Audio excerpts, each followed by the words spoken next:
Okay, we're back with part two of flying across from. We're gonna fly from here to this airport. Like, what's this? Klas or whatever. That's where we're headed. Let's see. Maybe I can tell it Klas and make this my flight. Add a flight plan. Add a destination. Klas.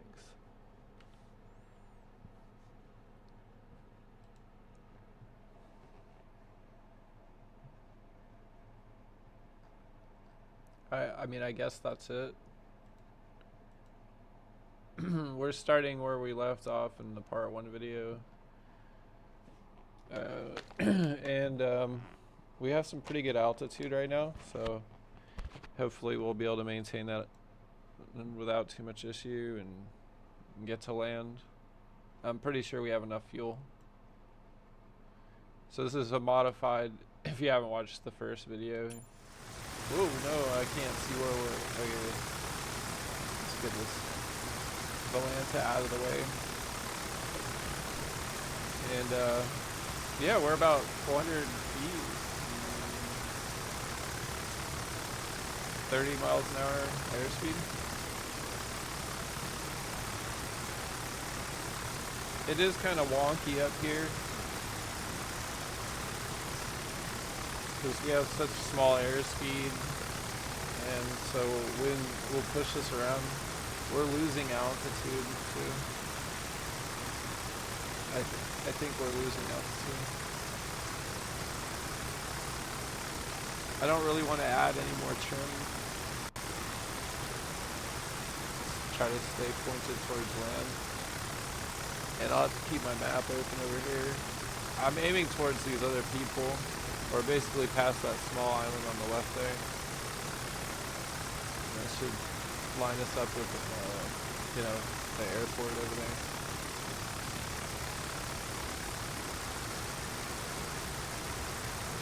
Out of Vegas, I believe. I don't understand why they haven't scrambled more equipment. He's doing a flyby. That's what it is. ATC man?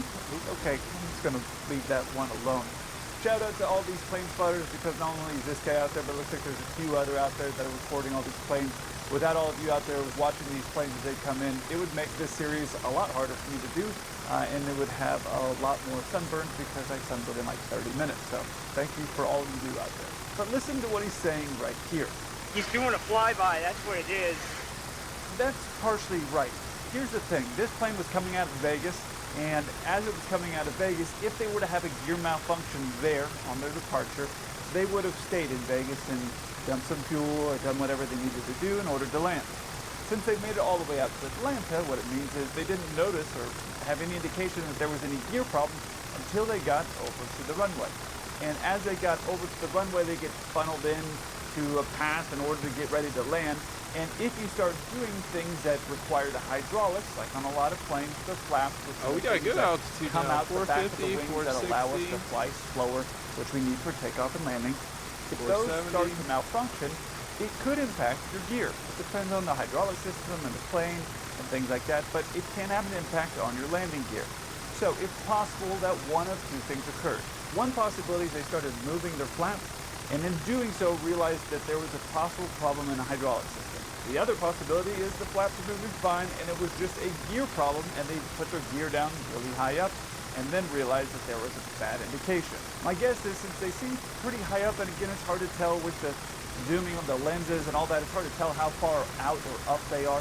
But typically you're going to be putting your gear down a couple thousand feet over the ground, but you wouldn't be putting your gear down if you're really, really far away from the airport. But it's kind of hard to tell with the distance and the zoom lenses exactly how far away they are. My guess would be they started putting the flaps down, realized there was an issue, and then wanted to check and see if the gear would come down. Obviously you need that. And the thing is, when we put our landing gear down, we get an indication on our plane, and it's different for every plane. Some just have a bunch of green lights that indicate all the gear is locked in place. On my plane, for example, something like this shows up indicating all the gear is properly down and locked. Now, if the pilots got an indication that the flaps weren't working properly or the gear weren't down, they would advise air traffic control. The problem is that when you get into an airport, you've been funneled in. The planes are coming from all over the place, and they start to get funneled in, and they get sequenced for a specific runway. As you get sequenced, there's planes all around you, and that's why we need air traffic control, especially in a place like Atlanta, which is extremely busy. So as those planes start to get funneled in, we're tracking if you pretty would have steady a though. problem, Look at that. instead of trying to Right on break that you off in purple the middle of dotted this line. large line where there are other planes also coming from all over, it's easier a lot of times for you to just fly your path and just not descend all the way. So they might say something like descend 1,000 feet or maintain your current altitude, and they'll do that, and then they'll get you over the runway, and then they'll break you off and back into a normal pattern. That gives them a little time and a place to find to slot you in. So a lot of times if you declare an emergency or you say, hey, we can't continue our approach, they'll say, Look at that, 600 maintain feet. your altitude or maintain 5,000 or 2,000 or whatever altitude you're close to. That will give you a chance to start working on checklists to resolve that problem while you maintain altitude and come back around and try again.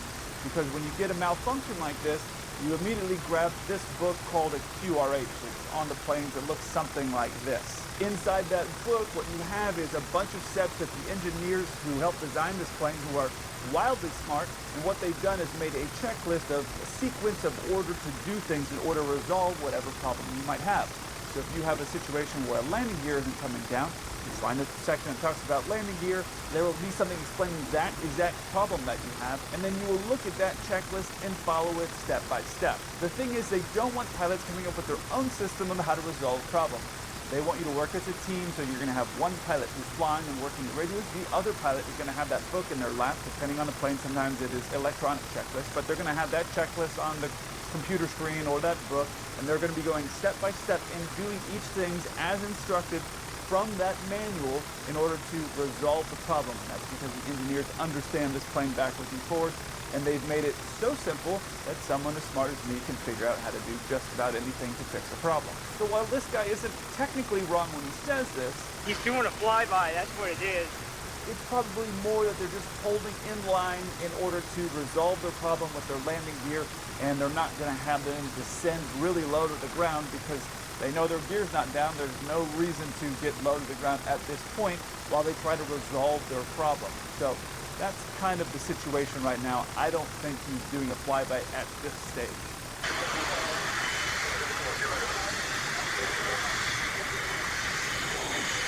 One gear is not down. 930.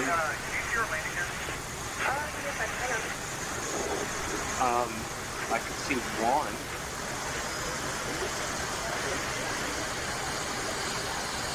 Delta 941. 715 Eastern, they're in a right turn going southbound now. They're having issues with their gears. Can you see from your vantage point if they're bringing gears down? Is he right next to my airplane? The right hand gear is not down. Oh, no, I see the top of his airplane. Okay, I'm sorry. Delta 15 York, land on their 9 right and 300 left. I don't think it's all the way down.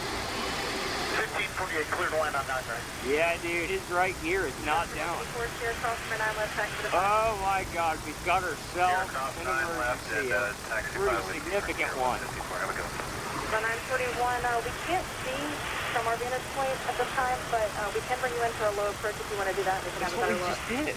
So that wasn't a low approach. I think it was just exactly like what I said. They were trying to work out the problem of what it is. Now, this plane spotter is thinking this is a major deal, and it is. I mean, having your landing gear not come down, I've had it happen to me before twice. Once was in flight school. We had a bad indication, but I didn't know that, and I thought, uh-oh, this is a problem. And the second one was my first job, I think. It was at an airline that's now closed that had some terrible maintenance things, and we had an indication that the gear wasn't down. I'll tell you more about that story as we get into this video because it's kind of similar. But this clip right here, I don't think they're actually doing a low approach. I think they're in the sequence while they're trying to work out their problem, like I said earlier. If they're going to do a low approach, which I ended up doing at that airline with the bad maintenance, if you're going to do a low approach in that situation, you're going to end up coming a lot lower to the ground. And what will typically happen is you'll get a ops person, so maybe one of those yellow trucks that you see sometimes moving around the airport. They'll get one of them to come out and they'll drive along your path, try to have somebody look up while one guy's driving, look up to see if they can see anything. And then in the tower, you'll have someone with a set of binoculars who will also be looking to see if they can see anything. The problem is, even if they see that your gear is down, they won't say, hey, 100% you're good to land, because they don't want to take that responsibility. Ask me how I know. The other problem is if this were to be a very low approach right here, the plane is going to be screaming at you. The reason the plane's going to be screaming is because the gear's not locked down and you're in a landing configuration or a partial landing configuration, and the plane doesn't want you to land. It's a safety protocol that's been set up. And so if you're not in a proper landing configuration, but you're doing things like getting low to the ground or going slow, the plane will start screaming at you, so you don't forget to do that. I know pilots who have forgot to put their gear down, and they get nicknames like Wheels Up and then their name. So if your name is Fred, they'll call you Wheels Up Fred.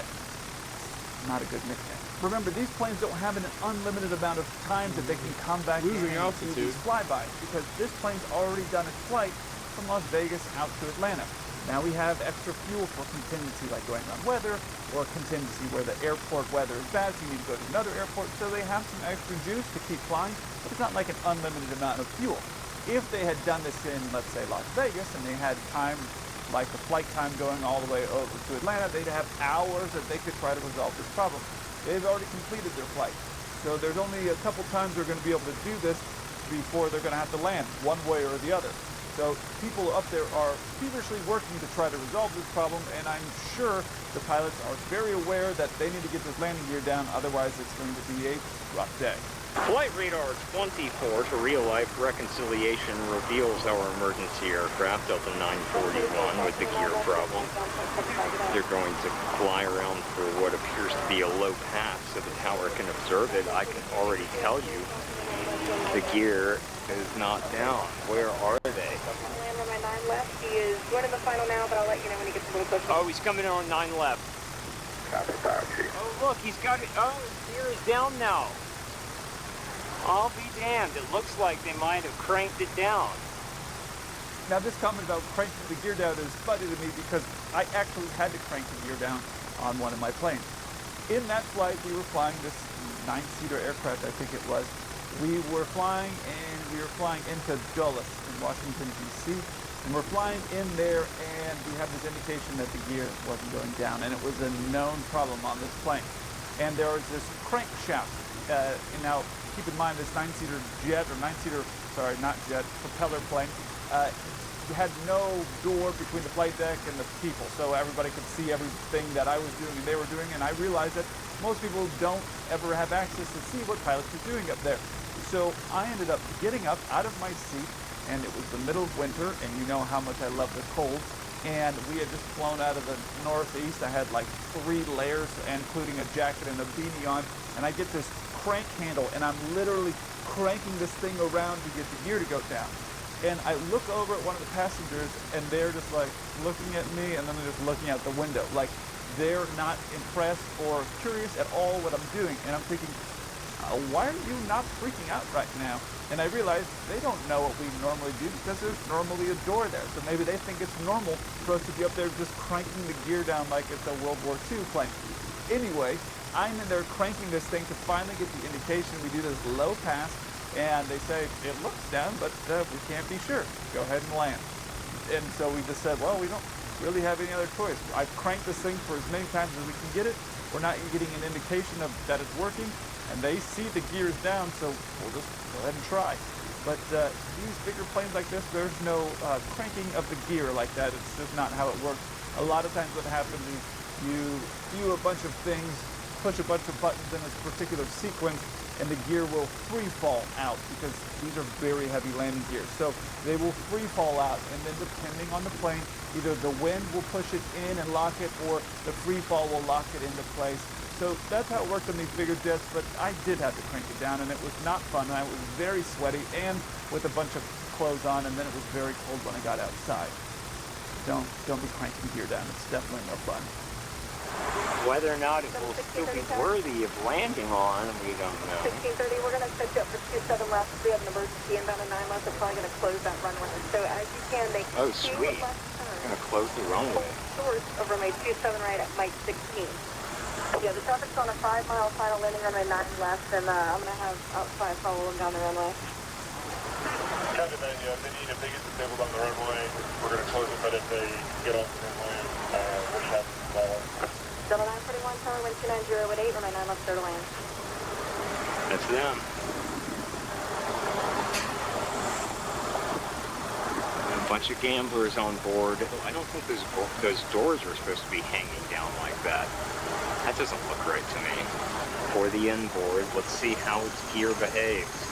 This is the last thing I expected. I don't think those gear doors are supposed to be stuck down like that. That can't be. Yeah, that's not supposed to be the case. I think they're supposed to fold back up. So obviously something is awry with this landing gear. Hey, look. Parallelogram. I'm sure everything's going to be fine. Here we go. Moment of truth.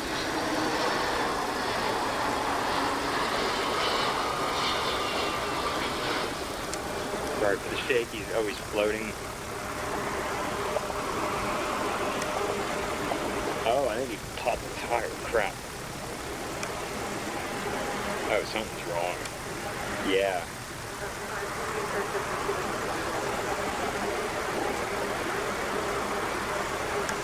I think he at least blew tires on that. But everybody's okay. Oh yeah, I can still see smoke coming from that right gear. Oh, oh, the gear's on fire. The right mains are on fire. Airports and airlines and anything involving airplanes, people are crazy overcautious. Imagine like a helicopter parent that's come up with an idea of how to make things safe. That's kind of what's happened at the airline. So it surprises me that this guy is surprised about them closing the runway right here. Oh, sweet. It's going to close the runway. Airports are always going to close the runway whenever there's a plane that's doing any type of abnormal landing, including having to get the gear cranked down.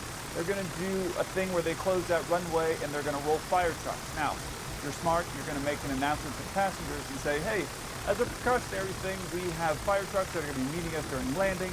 So you might see them on the sides of the aircraft. It's nothing to worry about. Just pay attention and listen to your flight attendants. You will make that announcement. So the people who are nervous flyers or not nervous flyers, when they look out their window and see a couple of fire trucks racing up next to them, they're not freaking out. So then people will also be quiet instead of getting on their phones and listening to their flight attendants in the event that you do need to do an evacuation. So I have made those announcements before when we've had problems where fire trucks are going to meet us. We tell them, hey, fire trucks are going to be there as a precautionary measure. Just be aware that they're going to be there. Listen to your flight attendants. Because now, if we do need to do anything, our flight attendants are going to be alerted, and obviously we'll have had a conversation with them to let them know exactly what was going on. But now people will be listening to their flight attendants if something goes on. As for him talking about the gear door hanging down like this, I suspect they probably did a manual gear extension, and that's probably what forced the gear doors to just stay down like this. It does create some extra drag, not really a big deal, but I do think he's right. That's not normal. I don't know the systems of this aircraft. I've never flown it, and I'm not going to do a bunch of research to figure out what system, hydraulic system those doors are connected to, because it's not really relevant. But then the guy does talk about the guy floating down the runway. And here would be my thought process if I was flying that plane and we had a gear which we were pretty sure was down but didn't want to go down. I would want to make as soft of a landing as I possibly could. And when you're doing that, sometimes what you do is you end up floating. And you could say, welcome to Float City when you do that. But my point is that you're not going to want to do a normal firm landing because you're thinking maybe it's not fully locked in place. Let's make it gentle just so we can kind of lock it in place. You're going to want to kind of think of it like that. Now, when those things drop out, they drop out pretty firm. So they usually are going to be down and locked. But that would be my thought process. Hey, let's make this a nice soft landing. And then you saw it start smoking. Now the smoke at the end, I have no idea what's causing that. The right gear obviously has been having some problems, so it could be something where the brakes are locked up on it, or who knows. But clearly this gear is misbehaving badly. All right, let's see how this thing ends.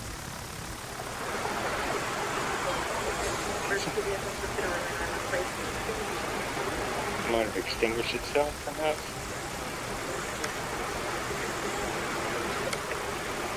23, we'll clear runway 9, that's close, thank you. I'm up Oh, there's our heroes. Let's spray that.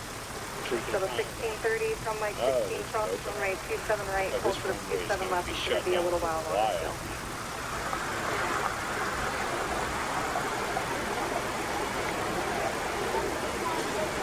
Wow. That is wild. So we can use 118.65. Oh, they want to use a discrete frequency. 941, if you want to communicate with the emergency vehicles, you can switch over to 118.65 and talk to them.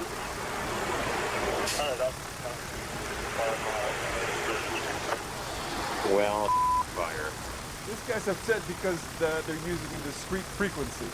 Oh, they want to use a discrete frequency.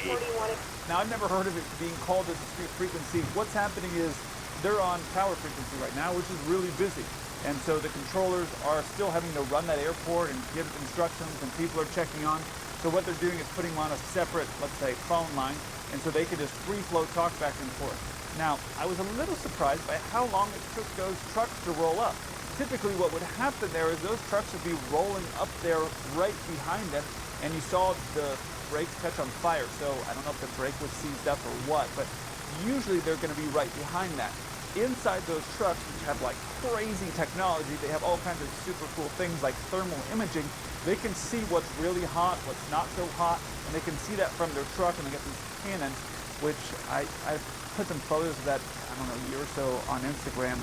I would love to shoot one of those because it looks like a lot of fun, and I'm still a boy at heart. So they're able to come up behind there, and from the safety of those trucks, actually direct their hoses to spray something that could be on fire. It looks like the brakes actually extinguished, so there's really no reason for them to spray it down. It's probably cooling down just fine right now. Thank you again to the ATC men and women that do their job to keep us safe in the sky. I look forward to hearing from you. Until then, keep the blue side up.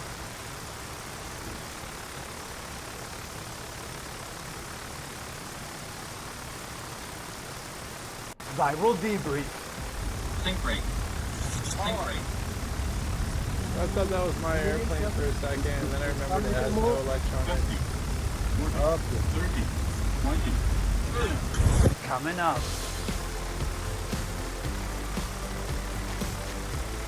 Hey 7-4 crew, welcome back. If you don't know me, my name's Kelsey. I'm a 747 pilot. My channel, 7-4 Gear, is all about aviation. Several of these videos got sent to me by a lot of you, so I just want to thank all of you in the 7-4 crew for sending me all these videos. Honestly, without your help, there's no way I could keep this series going. If you have a video that you think would be good for this series, or you want to see in this series, just send it to my Instagram. Alright, let's get into it. Yeah, be careful. Don't worry. Bank angle. Bank angle. Sync rate. Full up. Full up. Sync rate. Sync rate.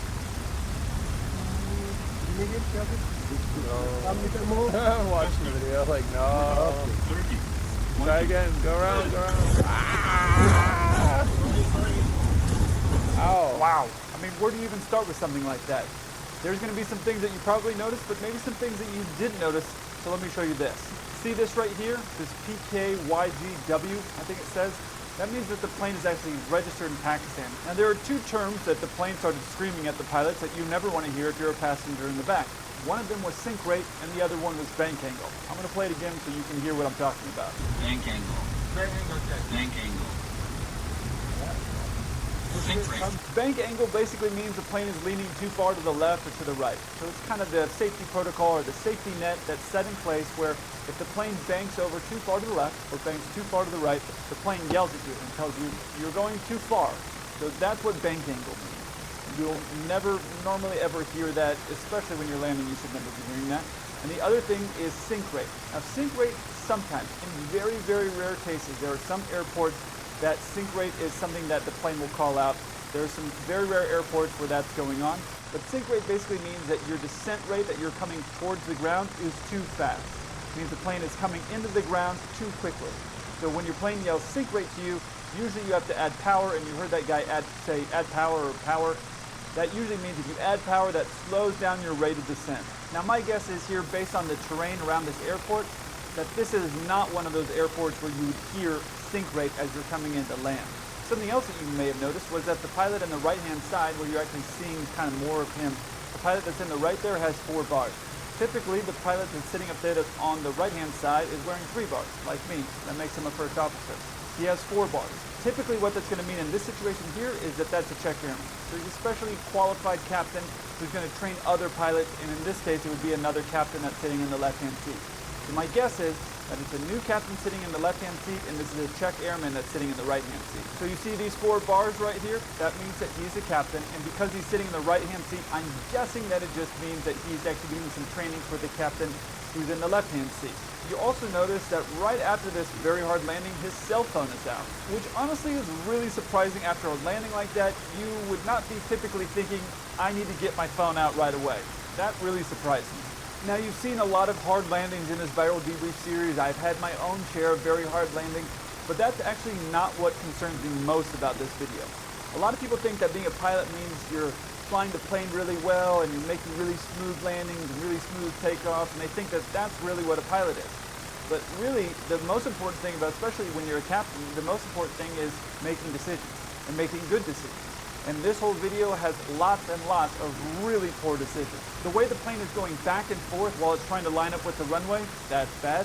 The rate that it's descending towards the ground, that's also really bad. And all those bad flying skills are actually easier to fix, even though these are terrible. They're actually easier to fix than the most important thing here, and that's the terrible decision to try to land. The truth is, one of the most important things about being a pilot is how well do you make decisions, and how well do you make safe decisions.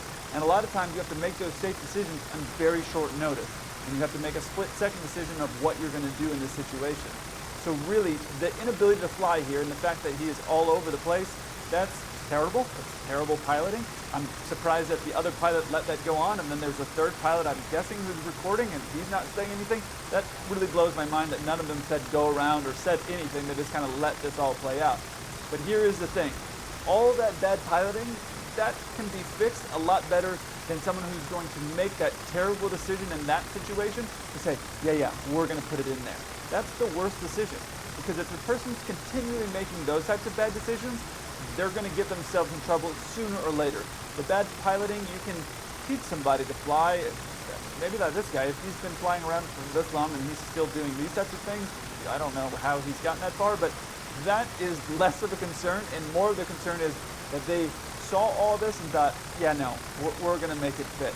I have in simulators, and you've seen in some of my flight sim game, I've done it, but in real life, almost, if you had a bank angle as you're coming into approach, every pilot that I know, that's who will go around.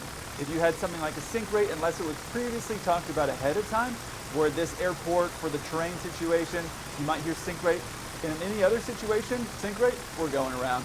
And just how far he was over to the side of the runway as they were coming into touch, they weren't like lined up with the runway at the very end, which again, in a simulator, I have tried different crazy things, but in real life, you would never be coming over the runway, getting ready to touch down, but sliding from one side to get over the runway. You would never do that in real life, or you should never do that in real life, because it's not safe. A lot of people sent me this clip, and so the biggest takeaway from this isn't really the bad flying itself, it's the terrible decision making to try to land when they really should have gone around.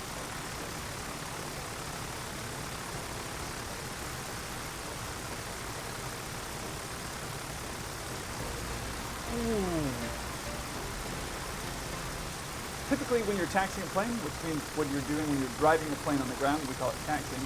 When you're driving that plane on the ground, there's a painted line, a little yellow line that's painted all over the airport. You may have seen it. And that line is what you want to have your nose tire on. You want your nose tire on that line, and that will keep you away from hitting other planes or stuff. In consideration of my fuel level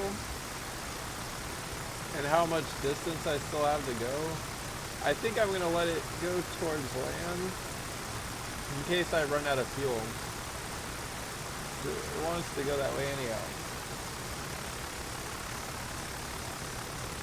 So we'll let it square up with land.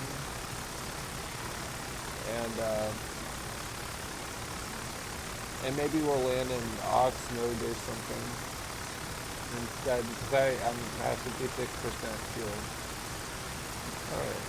lamp poles or things like that. This is actually what that line looks like from the flight deck. When we're looking down at the line, this is what it looks like. You just want to keep your nose tire on that line there. Now I can't tell from this footage because it's really grainy, but it doesn't look like there's a painted line out there anywhere. So in some airports you have a ramp area, which is uncontrolled. I mean, air traffic control isn't telling you what way to move or anything like that, and then you just have to get your plane safely out of there. So when there is nothing that's painted out there, then it's your responsibility to get it out. And the other thing to know is that even if there is a painted line and you still hit something, there's two ways to look at this. One, if your nose is on the yellow line and you hit something, it's going to be a lot easier to explain to your chief pilot how it all happened. But if your nose is not on the center line when you hit something, it's going to be a lot harder to explain. Either way, when we're taxiing and our nose is on the center line, we have pretty long wings, over 200 feet long. So when our nose is on the center line, usually if we're passing something that we think might be close, we'll have the other pilot look out the window to make sure, hey, we're going to be fine, we're not going to hit it. Because even if your nose is on the line and you hit something, well, one, you're not flying anywhere, and two, you're going to be in a lot of trouble. But it's better to have your nose on the line and hit something than your nose not on the line, and I don't think there was a line. So they should have been looking out that window to make sure that there was nothing out there, and it was the middle of the day, so you would think that they would see a lamppost out there. If you ever do something like this, and hopefully you don't, but if you ever do something like this, it's going to be on your permanent record. You're probably going to get drug tested, and it's going to be a very expensive mistake. I don't think the pilot would get fired, but everybody would know his name after this. You probably noticed that the tug stopped, there was a guy on the ground that threw his arms up in the air, all that stuff, and that's because everybody would have heard that wing hit that light pole so hard that it knocked it over and actually threw a thing off of the light pole. I mean, they hit it pretty hard. To recap, even if your nose is on the line, you're responsible. If your nose is not on the line, you're still responsible. You're responsible as soon as that plane starts moving. The other thing to consider is that these possibly weren't pilots. Sometimes you'll have trained maintenance personnel or people that are trained in actually moving planes around on the ramp. I don't think anybody would have noticed that and thought their wing was going to clear. I think they probably just didn't even see it out there. So that's another possible scenario that these weren't even pilots at all, and they didn't even see it. And that happens. People make mistakes. That's just a part of life. Concord Tower, Cessna 117 Tango Sierra. I'm identing. I'm losing my engine. Who says having engine trouble? Cessna 117 Tango Sierra. I'm sputtering in and out and losing power. I've pulled carb heat. Everything else is in the green. Looks like my oil pressure has dropped. All right, well, you can proceed direct to the runway 117 Tango Sierra, clear to land, and I'm ready for you. Okay, it's coming back and I'm losing it, and I'm over a residential area. I don't have a lot of places here. I have pitched for altitude. Okay, roger that. This video also got sent to me a lot. And there's something that the pilot did here which was really smart, and that was what he started transmitting here. I'm sputtering in and out and losing power. I've pulled carb heat. Everything else is in the green. Looks like my oil pressure has dropped. There's a few things that were going on here, and I suspect that he was talking more out of nerves than anything else, but it was actually really smart. Here's why. One, he's transmitting to the tower what's going on, and it's allowing him to kind of hear what he's doing and possibly catch something that he's doing. He's kind of talking aloud, right? So that's good. But the other thing is that there might be other pilots that are listening to that frequency, and they may have an idea of something else that he can do. So he's transmitting, I'm suspecting, out of nerves. He's making that transmission, but it's possible that another pilot hears what's going on and says, hey, do this, or pull your carb heat, or whatever. It gives another idea or suggestion. Maybe they've flown that plane, maybe they had a similar problem on that plane, who knows. But it actually works out to his advantage by transmitting that to air traffic control. Now, air traffic control can't really do much in this situation here, but so far it looks like he's doing a really good job handling this engine as it's starting to fail on him because he's looking for a place to land. He's realizing he's too far away. So far, he's doing a good job. Let's see what's next. I have lost. I have no engine. Roger, no engine. We got guys coming to you. I got Charlotte notified, and they're coming to you, 117 Tango Sierra. Roger. I'm looking for a field here. I'm going to try to drop in. Roger that. I wanted to pause it here real quick because there's something that he put on the screen, and I don't know if the guy who made this video is the same person that is flying into this, but there's something that's put up on the screen that I just want to show you real quick. In this situation, the pilot is trading his altitude for speed, but you notice here that they put this keeping an eye on the altitude right here. So this pilot is doing a really good job. He's looking for a place to land, he's circling, he's aware of his overall situation being too far away to try to make it from the airport, and he also knows that he's over a residential area, so he doesn't want to keep going closer to the airport and then get jammed up and possibly crash through a bunch of houses, because that's never going to end well. So he's made this correct determination, too far away, he's not going to make it, so now look for a place to land, and that's what he starts doing. So he's doing everything correctly. But one thing that he did is that he put up there keeping an eye on the altitude. Now the reality is that your altitude here is not that important. You can look out the window and see roughly how high you are, and in a small plane like this you can circle around in a pretty small range and stay pretty tight on an area. The most important thing here is really that the airspeed stays at a certain speed. If you get the plane too slow, you can take it into what's known as a stall. If you stall a plane, the easiest way I can explain it is there's not enough air coming over the wings, and if you get too slow, the plane will actually nose over and will have to pick up speed really quickly to get back up and create enough lift. And what happens is you'll lose a lot of altitude really fast. So in truth, the more important part here is keeping an eye on the airspeed, and that can happen. You get nervous, you're worried about trying to stay up longer, and you keep up at that higher altitude, and then you stall the plane, lose a bunch of altitude, and now you put yourself into a really small corner of what your options are as far as landing.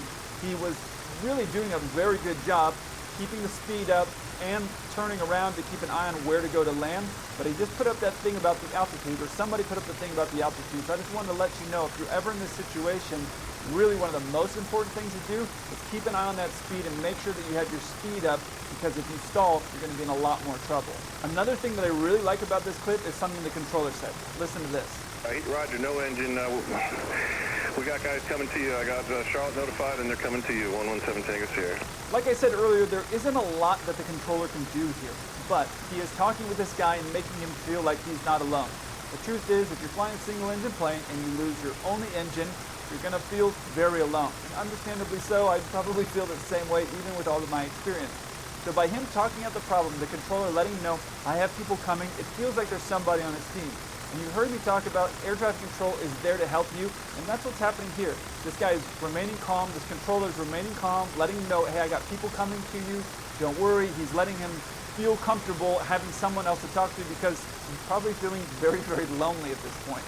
So the controller is doing a really good job, and it's a really good example. Even though the controller can't do anything for him, he's being a teammate for him, giving him as much support as he possibly can, and using all of his available resources to help him out. One of the great things about being an airline pilot is you have a situation like this. I mean, you're never going to have a situation where you lost your only engine. You might have a silly situation, but that's kind of like a 1 in a trillion situation. But in most emergencies that you will ever encounter as an airline pilot, you have another pilot there, and they're your teammate to help you out. And in some cases, like when I'm flying, a lot of times I'll have 3 or 4 people.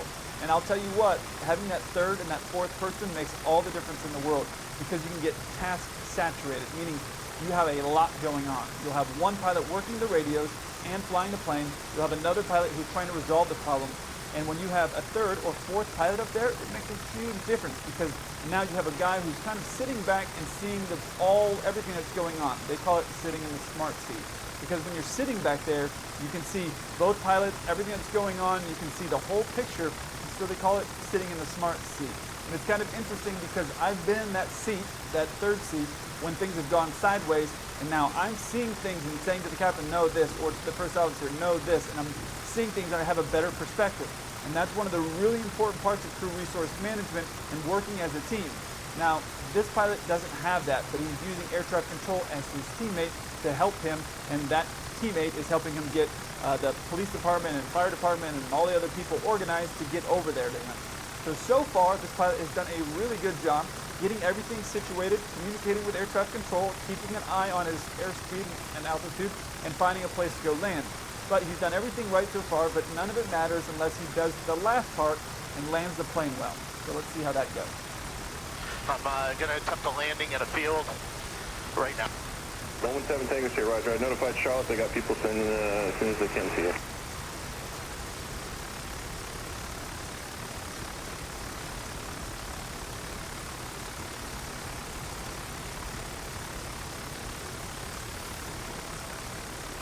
I have touchdown.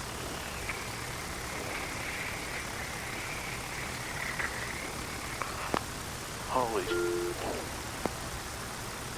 Well, this is a little embarrassing for me. This is a grass field that he's landing on, and I imagine it's full of bumps and holes, and his landing looks smoother than most of the landings that I made as I went through flight school, which was on a paved runway designed for landing. One of the nice things about flying these smaller planes, even though you have one engine, is that if you do lose an engine, you can land in a lot of areas. And that's what he did here. He had the situation where he wasn't going to make it to the airport. He put it down on a grass parking area. I don't know what they were using that lot for, but either way, it looked very, very smooth and smoother than most of my landings when I went through flight school. It's amazing what you do when you're super hyper-focused, and I don't know what his flight experience was, but he did a great job. Now, there are 2 points I want to show you here. One thing that he did very well, and one thing that would be something to consider if you are ever in this situation you probably want to do different to prevent a problem. Look at this. What I like here is that even though his adrenaline is probably at full throttle, pun intended, he didn't stomp on the brakes. And that is the right move here.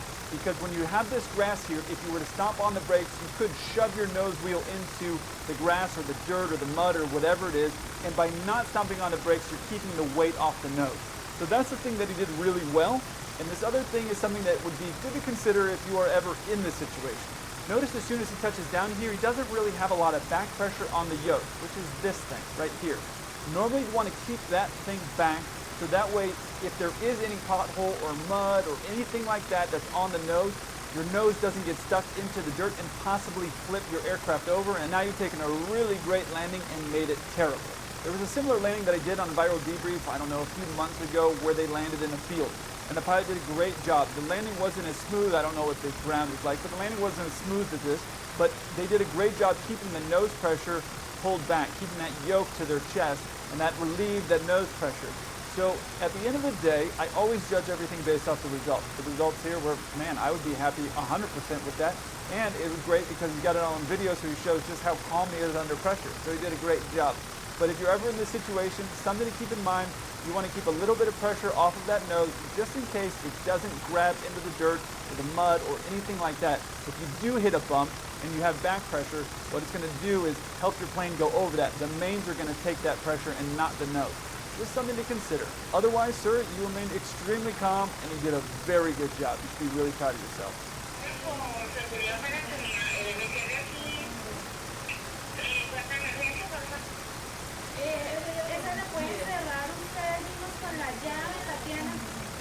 Okay, this job was not nearly done as well as the previous video.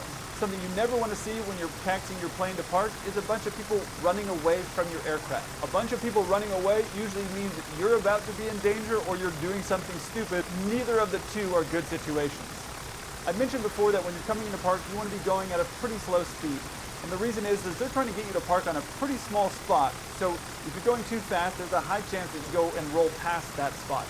You don't want to be going too fast for that reason. The other reason is there is a lot of stuff that's around there. People, boxes, whatever, who knows what.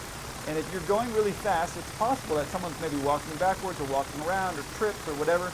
If you're going really slow, you can stomp on the brakes and you're not going to be moving and going over them.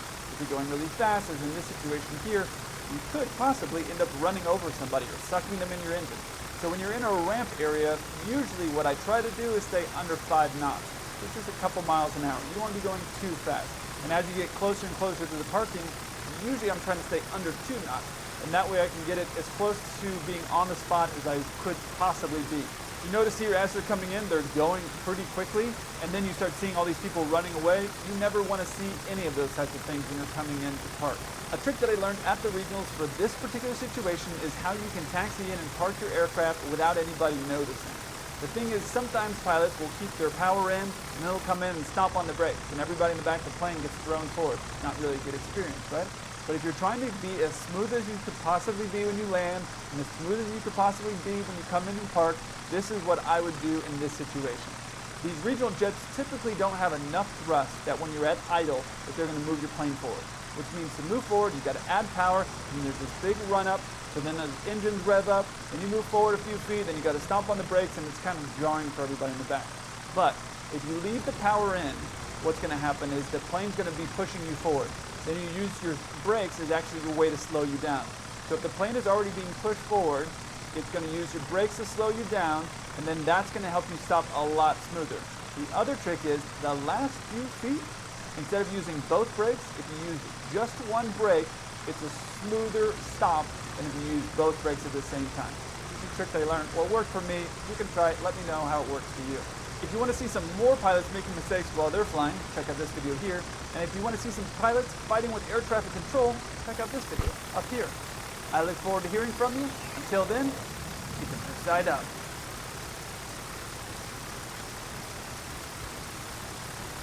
Well, it looks like we're going to have plenty of fuel because we're still at like Air traffic control 48%. versus pilots.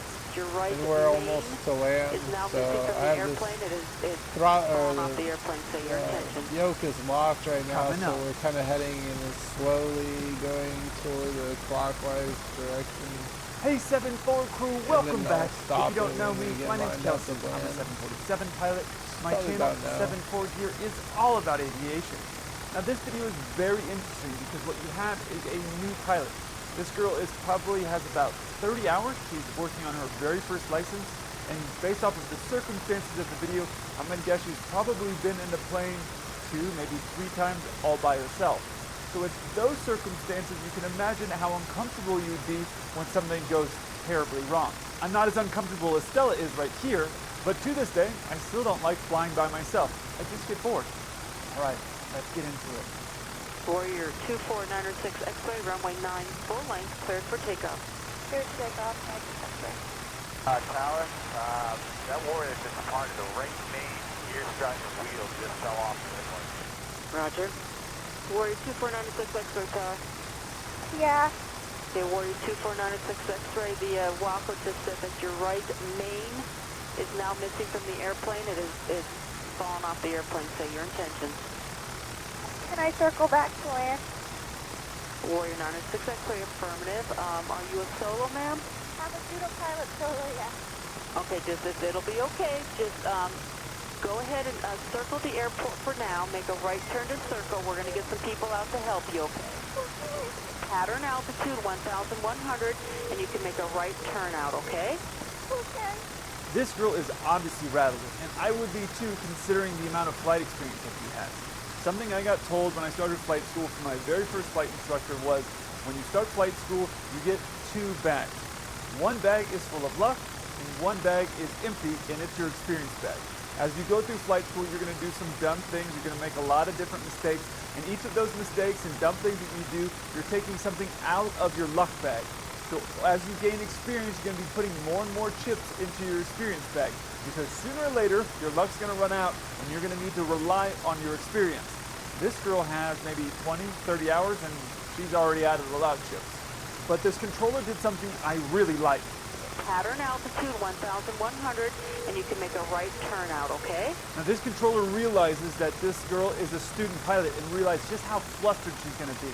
So what she does is, instead of saying turn southbound pattern altitude, which she could have technically said, she said make a right-hand turn out and fly at 1,100 feet, which is the pattern altitude.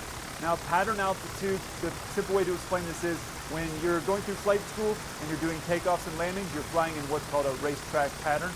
You're taking off, turning right, landing, or turning left, either way. But that altitude you are going to maintain is usually, on this type of plane, about 1,000 feet above the airport. What that does is it eliminates the amount of thought that this pilot has to have. They go, okay, cool, turn to the right, 1,100 feet. That's easier than turn south, pattern altitude, because your brain's starting to get overloaded. When things get complicated, you can start to get tunnel vision. So the controller alleviated that, because obviously the controller is going to have a lot more experience in this situation than this pilot who's new and maybe has 20 or 30 hours in the plane. Now this is something that I actually do when I'm briefing, when we're going out of an airport that has mountains or buildings or something that's dangerous in a certain sector. So let's say you have mountains to the south. Instead of saying, hey, on this departure we got mountains to the south, what I say is, hey, on this departure you do not want to turn to the right. And the reason I say right is because that's easier to be oriented knowing right and left than south. It's because on the airport you could be spinning around a bunch of different ways. So I say, we don't want to turn right on this departure. So that way if a controller messes something up and they say turn right, we're all thinking we don't want to go that direction.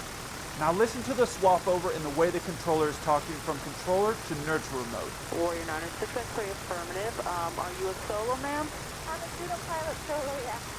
Okay, it'll be okay. Just Go ahead and circle the airport for now. Make a right turn to circle. We're going to get some people out to help you, okay? I'm not sure if this controller is a mom, but the amount of nurture that she gives to this pilot was perfect. Instead of just going hard controller mode, she stated a balance of the controller side, which is, hey, this is what I need you to do, be safe, but you can hear that change in that pitch in her voice, which is like, everything's gonna be okay. And I think that's really important here to note. This controller is being very professional while keeping this pilot calm. Now that's not her job to keep the pilot calm, but she just automatically went into that mode of, hey, let's keep this pilot calm and let's help them the most that we can. And one of the things that the pilot needs the most help with in this specific situation is to calm down. Obviously, with a little bit of experience, having your wheel come off your plane, that's going to make you really nervous. And the pilots always say that controllers are there to help the pilots out. And really what this pilot needed at this exact moment was to be more calm and be more comfortable. So I think the controller is doing an excellent job here. Let's see what happens next. Maggie, this is John. How you doing? I'm okay. Okay, you're doing a great job flying the airplane. Keep doing what you're doing. They're going to stage the equipment just in case anything's needed there, but we're just going to wait. We're going to take our time here. We got plenty of time. You got plenty of fuel. We got plenty of daylight. So just try to relax. And you always heard me say go back to basics. So we're going to work the basics here as much as possible, okay? All right. We're going to do this just like we did. I know it's hard to say this, but treat it like as much as like a normal landing as you can. So the power settings we've always done, the pitch for the airspeed, keep everything as normal as you can. All right. So you got Maggie, who's the pilot, and then you have this guy who's talking on the radio now is actually her flight instructor. Which is about as good as it's going to get when you have an in-flight emergency. You want the guy that you have been comfortable with and has been teaching you everything. You want that familiar voice. So really it worked out great that he was nearby enough to get over there and get into the control tower. He said something here that you may not be familiar with, which was staging the equipment. Listen here. They're going to stage the equipment. Anytime a pilot declares an emergency, which she didn't, but they did it for her because they realized the situation.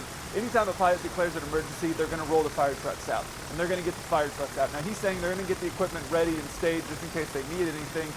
That is kind of a soft way of putting, we're going to put the fire trucks out there in case there's a real problem. We're able to put the plane or put the fire out or get you out or whatever is needed. So that's what he's saying. That's kind of a nice way of saying it. Listen to what the instructor says right here. You always heard me say go back to basics. So we're going to work the basics here as much as possible, okay? When you do your final exam on the 747, one of the things that you have to do is fly a 2-engine approach. So you fly with 2 engines working and 2 engines not working. It would be great if it was 1 engine on each side that was not working, but that's not how it works. It's 2 engines working and 2 engines not working. And the thing that one of the instructors said to me is, when the first time I was practicing this was, I realized that you're going to go back to basics, all the normal stuff. Normal, normal, normal, which is basically what this instructor is telling to this student pilot. Remember, this is still an airplane, still flying, all the normal things that apply. Obviously, in the case of having 2 engines working and 2 engines not working, it's not exactly the normal situation, but the plane is still working under the exact same principles. So don't get overloaded with the fact like, oh my gosh, we're leaned out this way, or this is happening. Go back to the basics. If you remember, I've talked about that old Vietnam era B-52 pilot that I used to fly with, PJ. PJ used to say the exact same thing. I was so fortunate to fly with him early in my career, and we did a lot of flights together. And he taught me a lot of different things. But one of the things that he always used to say is, realize, as long as the rubber touches before the metal, you're going to be okay. And that's basically like, just keep the plane flying. If it's windy or whatever the situation is, realize it's going to do and react the exact same way every different type of plane. Now he flew a lot of different planes. That was maybe the 3rd or 4th different type of total plane that I flew. It was only the 2nd commercial plane that I was flying, but he was really mentoring me without me knowing it, and is teaching me like, hey, realize at the end of the day, it's going back to basics, and that's what this instructor is telling her. Listen how she calms down from here. All right. And compare it to how she was talking at the start of this video when she realized she had a problem. I'm a student pilot, so yeah. She is getting more comfortable, which is really important. Something that you may have heard, or that's an old saying in aviation is, if you have an emergency, wind your watch. And what that means is, it's an old thing that used to be in the day, is that when watches need to be wound, but is that if you have an emergency, don't make a harsh, quick reaction, especially in this case for her. She's flying, the airplane is flying fine. It doesn't care that the landing gear is missing. That's not really important to that plane. So in an emergency, wind your watch. Now that's one of the great things about flying a fixed-wing aircraft. If you have time, typically, to work out and think about your problem. That does not fly in helicopters. If you have a problem in your helicopter, you need to react right away. But on a fixed-wing aircraft, wind your watch. Take a second, process everything. Sometimes you can make a situation worse by reacting or doing something silly and reacting too quickly. So she's doing the right thing and she's starting to calm herself down. She's realizing the plane is flying okay. She has a voice that she's familiar with, and so she's doing really well here. Greg and I have looked at the airplane through binoculars, so it's your right wheel that's missing. So as you land, the plus side here is you get a little bit of a left crosswind. So if you use your normal left wing crosswind correction, that means the left side will touch down first, and you're just going to ease the right side down. It's going to try to pull to the right, so be prepared to use as much left rudder and left brake as you have to try to keep it on the center line. All right. This has to be the most flight instructor thing I've ever heard in my life. So be prepared to use as much left rudder and left brake as you have to try to keep it on the center line. When I had her level of experience, I was just happy that I was making it on the runway each time. But as a typical flight instructor, they're always trying to get you to keep your wheel running down the middle on the center line. So that's one thing you will always hear in flight school. It's something that they will yell at you or say to you all the time. You'll probably hear it a couple thousand times as you practice your landings in different stages. Is center line, center line, center line, because a lot of times pilots will land to the left or land to the right, and you want to maintain that center line and always keep your nose going right down the middle of the runway. That's very important to learn early on, because as your jet gets bigger and bigger, as your plane gets bigger and bigger, or as your runway gets more and more narrow, you need to be able to keep that nose running right down the middle, so that way you know you're not going to have a problem. This is a picture of what the instructors are looking at when they're looking at Maggie's plane. You can see right here, this tire is missing from the main landing gear. Something the instructor could have told Maggie here also would have been land to the left side of the runway. He knows the plane is going to pull to the right. We all know that it's going to pull to the right. By telling her to land to the left side of the runway, it would have increased her chances of staying on the runway the entire time. But on these smaller planes, it's not a big deal. If you have an excursion and go off of a runway on a small plane like this, it's going to damage the plane, and you're probably going to be okay. The plane might need some repairs, but just realize it's not a huge deal. And at her level of experience, if you had said, okay, we want you to land the left side of the runway over here with the tire missing, I don't know, maybe I could have done it, because for some reason when I went through flight school, I was always landing on one side or the other of the center line. I can't remember if it was the right side or the left side, but I always landing on one side of the center line. My instructor said, you perfectly land this far away from the center line every time. Can you just slide this thing over 6 or 7 feet? I don't know why, but I kept always landing to the left or the right.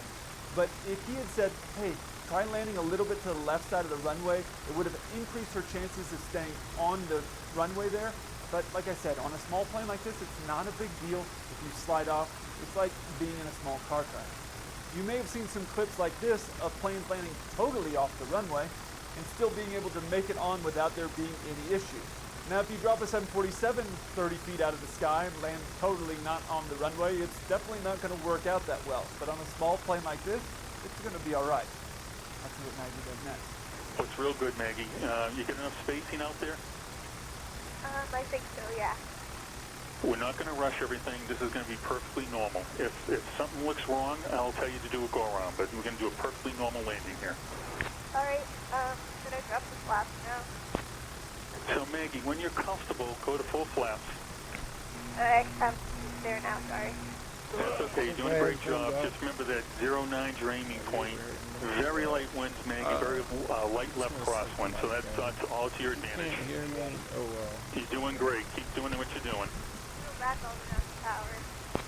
You're doing a perfect job, Maggie. Just treat it like a normal landing. It's going to try to pull to the right. So when that left main touches down, right main touches down. Close to You land. may have noticed that he said Almost 09 to is your destination. aiming point. Listen here. 40% fuel. Just remember that 09 your aiming point. What he's referring to is the Probably numbers pretty at the fuel very start of the efficient. It runway. only I talked holds about that 20 in the video with Leonardo DiCaprio, Catch Me If You Can. But basically what he's referring to is those numbers at the very start of the runway. Now he's saying those are your aiming points. It doesn't necessarily mean it's your landing point, but those are the aiming points. and that's something that I got told in flight school. Doesn't really work for me, but everybody's different. That aiming point is what the instructor is telling her to go aim at, so that way she can land at the very start of the runway, which is important. But you never want to land, and this is my own personal opinion, you don't want to land on those numbers at the very start of the runway. Because if you come in too short or you lose power, you could actually land short of the runway. And there's no reason to take a bad situation and make it work. So just keep in mind, aiming point, landing point, not the same thing. But I do like what the instructor says here. It's going to try to pull to the right, so when the left main touches down, right main touches down. Something that I do when I'm doing a briefing and there's something broken on the aircraft that's going to be abnormal or affect our landing is that I will say, hey, before landing, maybe mention this thing to me that's broken. For example, let's say you have a thrust reverser that is not working. So if you use your thrust reversers, you're going to get a lot of pull on one side and none on the other. So you'll say, hey, don't use your thrust reversers. And that's something you might want to say right at the very beginning or right as you're getting ready to land, because that way you don't have a problem. It's just a little reminder. So Maggie obviously knows that her wheel is missing. But as she's getting ready to land, the instructor is reminding her, like, hey, just remember, this thing is going to pull to the right. And remember, we have reminder one to put that speed, right at the which top is of your go. memory, because she's got a lot of things that she's dealing with right now. So I thought it was really smart that he did that. Next, listen to what Maggie says here about we get power. about 7 miles an hour. She's talking to herself, and she's talking out loud, and she's talking to her instructor, and she's obviously uncertain. And something to know, Maggie, if you ever watched this video, I did the same thing when I worked on some of my initial solo flights. I would talk to myself. Once we get to shore, we can land anywhere on the beach. I didn't talk to the controller. I didn't have a problem like you did, but I would talk to myself, okay, do flaps 1 here. And that's just because you're talking out loud, and it's kind of like reassuring that you're doing the right thing, really. As you gain more experience, you can be a little bit more wild because you understand the aerodynamics of a plane a lot more. So something that she's doing is talking to herself. She's a little bit unsure. She put her flaps out all the way early, which is fine. She's talking about pulling the power out, but she's really actually doing a really good job with the circumstances. She's making the corrections that she needs to do to get the plane safely onto the runway. There's no problem with putting the flaps out really early. You're just going to be using more power to get to the runway, but that's fine, especially in a situation like this. It's better to be configured and have everything situated, and that's just one less thing that you need to do last minute. So she is nervous, she is uncertain about what she's doing, but I honestly would be totally uncertain as well with the level of flight experience that she has at this point. I'm a pseudo pilot solo, yeah. And asking about flaps or power is something that you'll see as well if you ever go to the airline. You'll see it with new pilots when they're going from, let's say, a small propeller plane to their very first jet. They're uncertain about, hey, do I put the flaps out now or do I do the power out now? They don't know, and so they're asking the captain, the check airman that they're flying with, what they should be doing, and they're basically walking them through like, hey, now you want to do this, now you want to do this. Maggie doesn't have that comfort of having somebody there with her. So this is part of what's going on. You'll see airline pilots do the exact same thing as they go through their career. And as they get more and more experience with jets or different jets, they'll get more and more confident, like, okay, cool, now I think I should do this, now I'm going to do that, and they'll start making their decisions for themselves. But early on, even with a guy with 1,000 or 1,500 hours, when they're getting into their very first jet, they'll be asking those types of questions. Flaps out now? I think I'm going to pull the power out now. Those are some things that you will hear when you start going to the airline. So it's not just the fact that she's got 30 or so hours, it's just that she's uncomfortable and unsure about the plane, which is how most people would react in this circumstance. Let's hear how Maggie lands it. Yeah, beautiful job, Maggie. You got a whole bunch of people clapping for you up here. She obviously gets the plane on the ground okay and was willing to sit in there and reply to her instructor that she was happy that everything went well. This is what the plane looked like after she landed. Obviously it's a little banged up, but that is not important at all. What's most important is that she's okay. This is a great example of using all available resources. And so you have the pilot using their touch control, the controller's helping them out, the instructor's helping them out, and she's using all available resources. Now, it's mostly them giving them to her and not her asking for them, but it doesn't really matter. This is an example, a great example of aviation teamwork. In an emergency, you have so many people that are there that are willing to do anything that they can to help you. I read online that the instructor heard that there was a problem. I still want to get over another person. ran back, took the plane back, parked, got out, got it. I don't know, something to get over to the control tower and got him to the control tower to help Maggie out. That just shows you in aviation just how much of a family it is. Even though sometimes you'll hear pilots bickering with controllers and stuff like that on these air traffic control versus pilots, you'll know that at the end of the day, if you're in a jam, nobody's going to do more to help you out than that controller. And I talked about that in some of the other videos. Now, if you want to see some pilots flying a 747 where they're missing their landing gear, check out this video here. And if you want to see some pilots who are not getting along with air traffic control nearly as well, check out this video up here. I look forward to hearing from you. Until then, side up.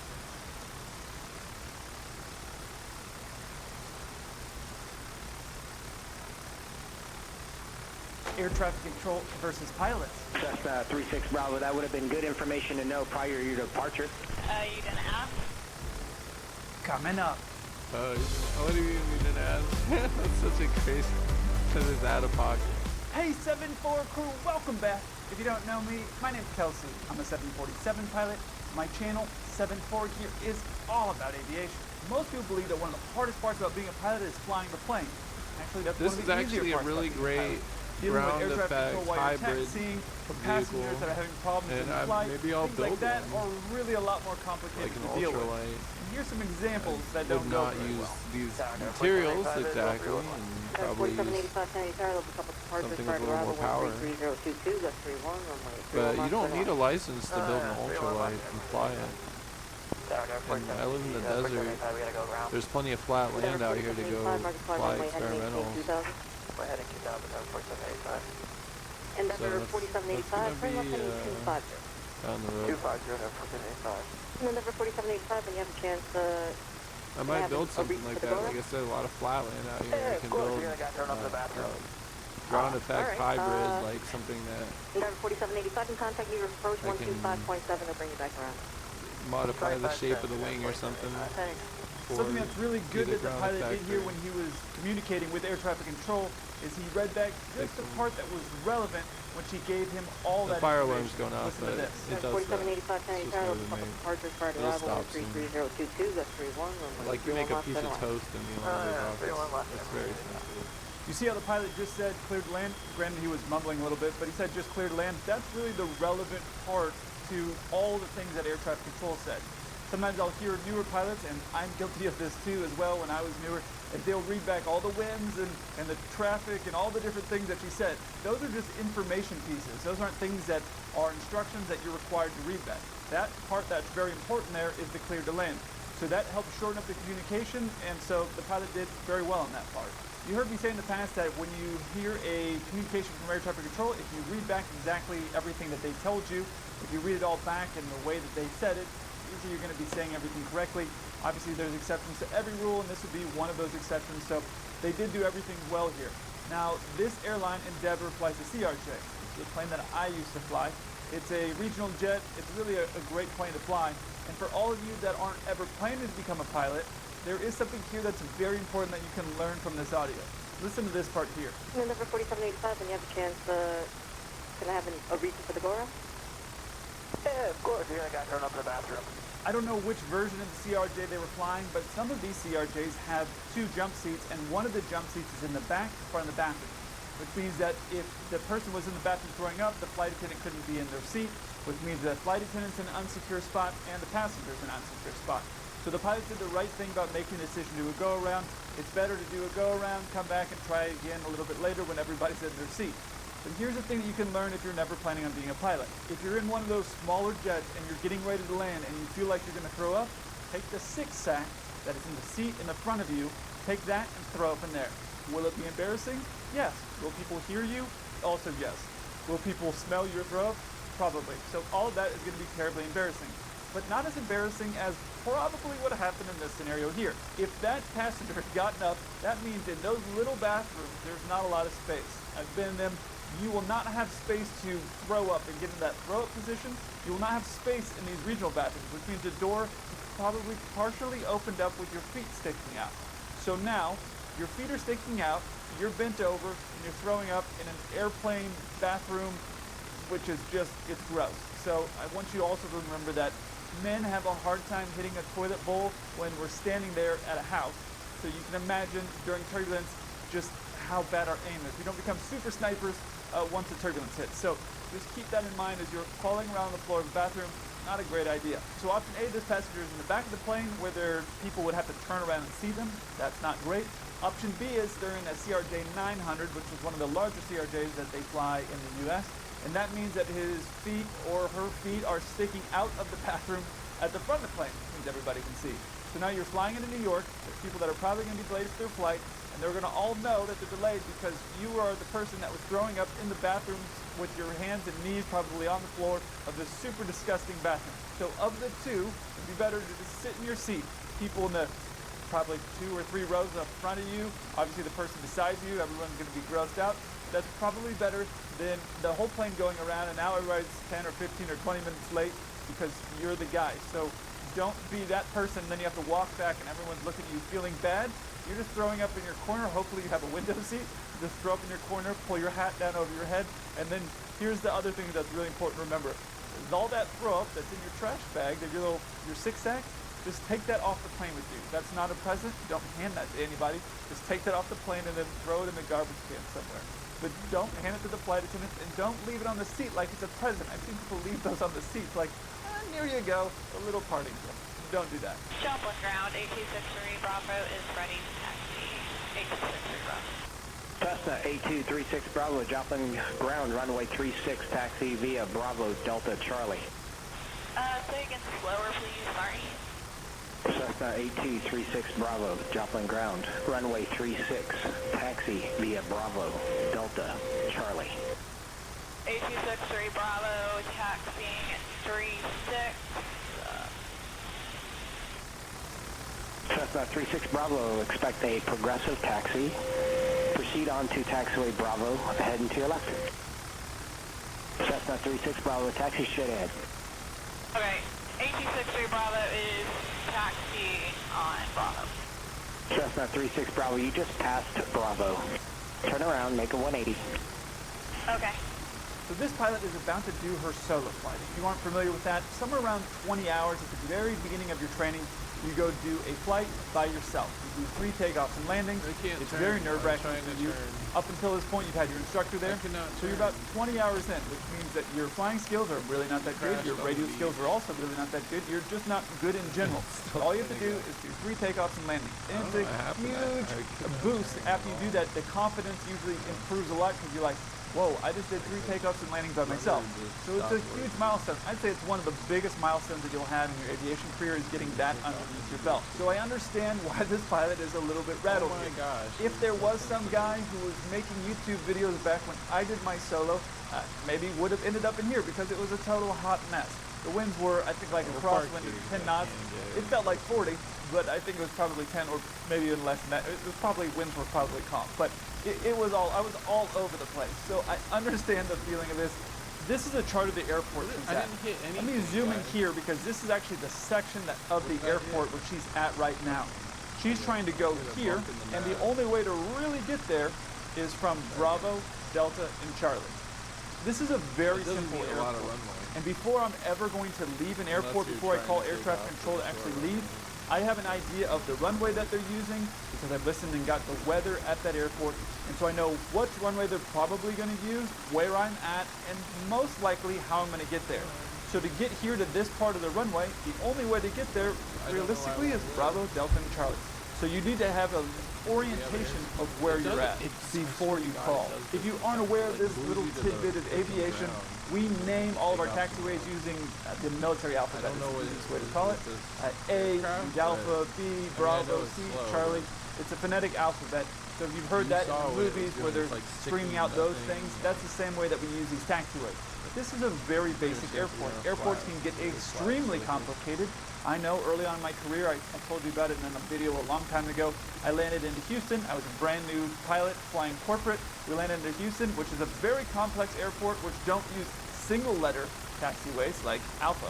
They use double letters, Hotel, Hotel, Hotel Echo. It's very complicated.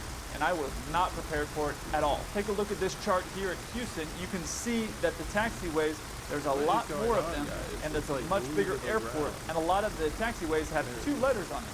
So if you're not prepared for what's going to happen, it's overwhelming because they're going to start rattling off things and you don't have an idea, even a rough idea of where you're going to be going or how you're going to get there, so you're going to be behind the ball. Another thing to not be an idiot like I was is I remember trying to write down the entire word. I don't know why I was trying to do that, but they would say taxi via Bravo Delta Charlie, and I was writing out Bravo Delta and Charlie. Why? Why would I write it all down? Just B, D, C. Just write out the letter.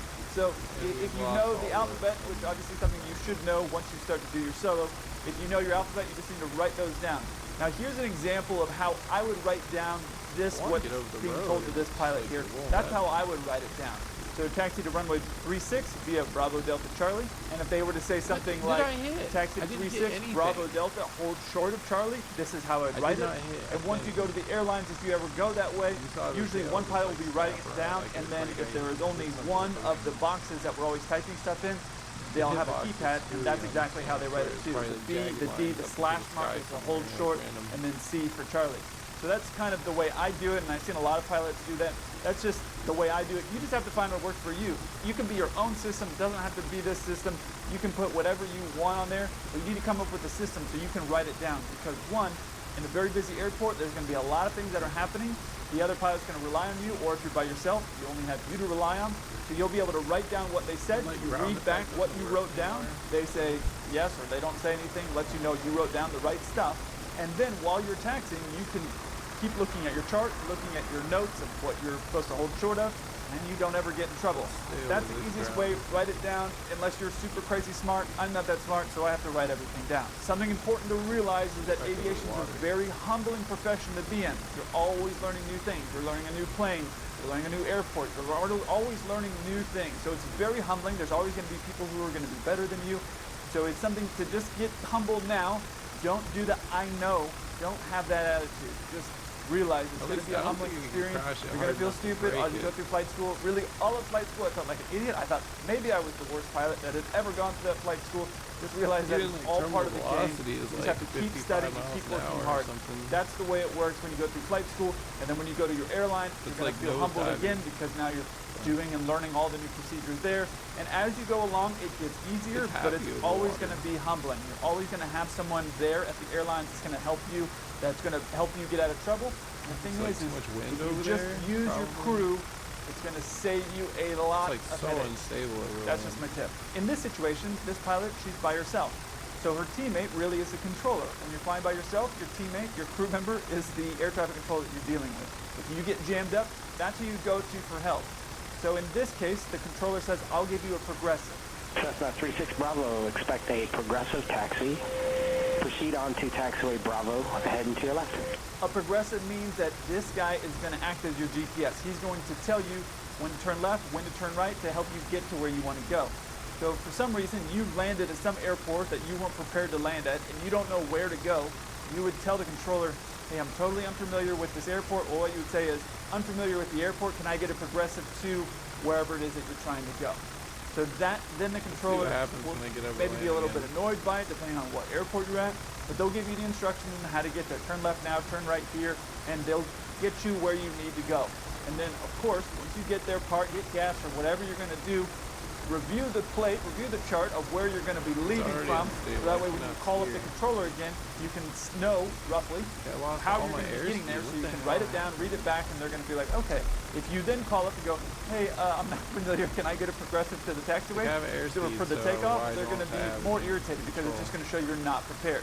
The problem is, at this stage, this pilot, she's so new that she doesn't know what she doesn't know. She's unprepared, she's flustered, and things like that. And part of the fault of this is actually not all on her. Part of it's on the instructor. The instructor shouldn't have let her go out because she really has no idea as far as what's going on with her radio calls. Her radio skills are very bad, and her preparation. So part of that is on her, but a lot of it is on her instructor because at this stage she probably has, I don't know, 20-ish hours. She's not prepared, but she doesn't know what she doesn't know. See what I mean? 36 Bravo, are you a solo? Yes, sir. Cessna 36 Bravo, turn left onto Charlie, hold short runway 36. 826 Bravo is turning left on Charlie, holding 36. 36 Bravo, roger. Hold short, runway 36. Holding short of what, 36. Cessna 8236 Bravo, contact tower 119.8 for departure. Okay. Call sign. Okay, I turned to 19.8. Joplin Tower, do you read 8263 Bravo? Cessna 8236 Bravo, loud and clear. How me? I'm sorry, could you repeat that? Cessna 8236 Bravo, disregard that. Are you ready for departure? Yes, sir. This part where the controller corrects her about saying holding short runway 36 is actually correct and not nitpicky. Cessna 36 Bravo, turn left onto Charlie, hold short runway 36. 8263 Bravo is turning left on Charlie, holding 36. 36 Bravo, roger. Hold short runway 36. Here's the thing. If the controller were to tell this pilot, hold short, and the pilot were to read it back the way she wrote it back, hold 36 or whatever it was that she said, if the pilot were to just read that back and then were to go onto the taxi or go onto the runway, the controller's in trouble. If the controller tells her, hold short runway 36, she says hold short runway 36, and then goes onto the runway, well then the pilot's by herself, right? She said she was going to hold short and then she didn't.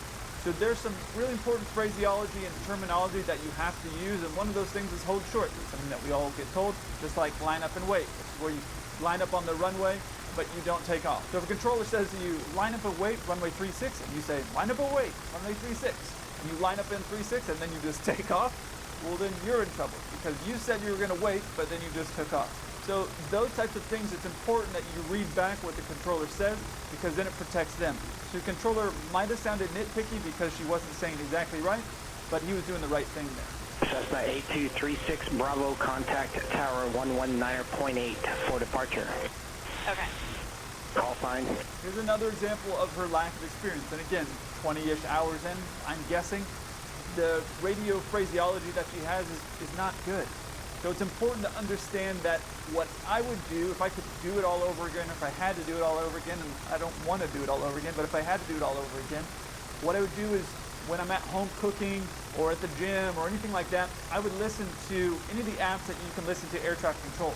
I'd listen at the airport that I'm at, and if there was like nothing going on there, I'd listen at a little bit of a bigger airport. And that's just going to get you familiar with listening to the things that people are saying and the way that they're saying it. Now, I wouldn't jump, if you're brand new, I wouldn't jump and go listen to something like JFK or Chicago, because it's just going to be overwhelming. Things are happening so fast there. So I would just stay at your airport, listen to what's going on, or an airport that you fly to. Listen to what's going on. It'll get you a little bit familiar with the taxiways that people are using, some of the things that the controllers are saying, so it will make you even more prepared. So while you're cooking, while you're in the gym, while you're doing something that's not dangerous, like driving or something weird, go and listen to air traffic control and practice and look at the chart, see what's being said, and then you'll get oriented to what's going on. That's a great way to prepare. The more you practice anything, the more things will slow down. Every plane that I've ever flown, the first little bit, it's overwhelming. There's a lot that's going on. And over time, things slow down more and more and more. You get more comfortable. Your brain isn't working as hard. The same applies with air traffic control and talking with them. The more that you listen, the more that you study the chart, the more that you do all that stuff, the more it's going to slow down for you, the less mistakes that you're going to make, the better of a pilot you're going to sound like on the radio, and the better of a pilot you're going to be as far as how prepared you are and while you're taxiing and moving around on the airport. So it's just a matter of doing all that preparation is going to make everything, you look better, you sound better, all that stuff is going to be a lot better. Now up until now, I've had some criticism for this student pilot. Even though she's new, she has some responsibility. It's not just all an instructor. She has some responsibility. And the instructor has some responsibility. She was not prepared as far as her radio skills. I don't know about her flying ability, but her radio skills and her orientation and her preparation wasn't there. So there's some criticism for her. But then now I got some criticism on this next part for what the controller does. Listen to this. Cessna 8236 Bravo, Joplin Tower, runway 36, cleared for takeoff. 8263 Bravo, cleared for takeoff. Cessna 36 Bravo, frequency change approved. Frequency change, 8263 Bravo. Joplin Tower, 8263 Bravo is on left downwind. Downwind, am I cleared to land? Cessna 8236 Bravo, not in sight, runway 36, clear to land. 8263 Bravo, cleared to land. Cessna 36 Bravo, you experiencing an emergency? No. 36 Bravo, understand you're wanting to stay in the pattern? I need to do 3 takeoffs and 3 landings for my student, or my private pilot. Cessna 36 Bravo, that would have been good information to know prior to your departure. You didn't ask? Cessna 36 Bravo, turn left Delta 2. Well, she's right. He didn't ask. So there's some missing audio here, so I'm not sure, and I may put my foot in my mouth for what I'm about to say, but there is some missing audio, so I don't know. I'm sure once I say these things, the missing audio will get sent to me, and I will sound stupid, but let's dive into this. For the controller, you know that she's on a solo. You know how it works. You know they have to do 3 takeoffs and landings. You know the game, right? So yet you're being a little bit snarky. Granted, she's underprepared. I don't know how her flying looks, but she's underprepared with the radio phraseology, her orientation and preparation, all that stuff she's way behind with. Unless she's doing something that's out of control as far as for her flying, doing something that looks unsafe, I would just let her do her 3 takeoffs and landing. Once she lands, and then she's taxiing back in, I would tell her, hey, you did nothing wrong, but I need you and your instructor to give me a call. You're not in trouble about anything, but just go ahead and give me a call, and here's the number. Once she was parked, and you have her write it down, or tell her to stop and write the number down, because she clearly isn't going to be able to taxi and write the number down and not get in trouble with where she's taxiing. So I would give her that number and then have her give you a call. And now look, I realize that as a controller, you don't have the responsibility to do that. It's not on you. It's outside of what you are required to do. But this is just the way I see it. You are part of a team. Her and you are working together, and in the future, she needs to feel comfortable that she can call you if there's a problem, right? So if you were to get them on the phone and have a phone call with them, it would be 2 minutes and say, hey, listen, instructor, you need to listen to this radio phraseology and what she's got going on here because she's not prepared. And then I would tell her, you need to be a little bit more prepared when you come out here. You have a little bit more orientation of what's going on and improve your radio skills. I would tell her that. That's 2 minutes of your time. Again, you're not required to do it, but that would be my suggestion to you. Instead of being snarky to her on the radio here, you know what needs to happen. Even though she's messing a lot of it up, you can throw her a bone. There's been times where I've heard of pilots on final where they're supposed to call in at the final approach fix before they land. They're supposed to call in and they don't because they get jammed up with a bunch of different things. And then I've heard, without the pilots asking for clearance to land, air traffic control realizes that they forgot to switch over at that final approach fix for whatever reason. And I've heard air traffic control transmit to that crew, hey, Boeing 123, you're cleared to land runway 36. Because they know that the pilots messed up and forgot to call, but they're going to record that landing clearance on the tape. So they're helping them out. They're throwing them a bone. So that's just something you could do and have a broader scope of responsibility and help this pilot out. Because obviously she's new and she's a little bit behind. You could help her out. 2-minute phone call. It would change everything. And she would probably take a lot more time to get more prepared than being snarky on the radio. That's just my thought. And as has been our tradition on aircraft control versus pilots, time for the fun one. Dallas 203 Heavy, this next guy's the one that does the terrible Texas accent. You can call him on 32-4. See ya. Should I get some grease? Yeah, we'll see if he does it. It's pretty bad. I'm afraid. Okay, 32-4, I'll talk to you later. Okay. Up 203, 5000. Del 203 Heavy near approach. Good afternoon. How you doing? Del 203 Heavy, maintain 4,000. Maintain 4,000, Del 203. You from Dallas? Okay, I'm not sure why I get so many clips from air traffic control sent from the New York sector. I get so many from there. But this is obviously a terrible Texas accent. This is called a transatlantic accent. Katharine Hepburn in the 30s, I want to say, is famous for having this accent. Listen to her talk here. You're not one for tears, and well, neither am I. So it's best to come out with it. I've met someone, I've fallen in love, and I'm moving out. I don't know why somebody would think that that's how the people in Texas talk. I don't know. I live in Texas, been living in Texas for a long time, never heard anybody talk like that. But sure, okay, whatever. I would do a terrible New York accent, but luckily I'm not an actor. If you want to see someone who is a good actor, check out this Leonardo DiCaprio in the Hollywood versus reality I did with him. And if you want to see someone who gets lost in JFK, who also would do a terrible New York accent, watch this video, up here. I look forward to hearing from you. Until then, side out.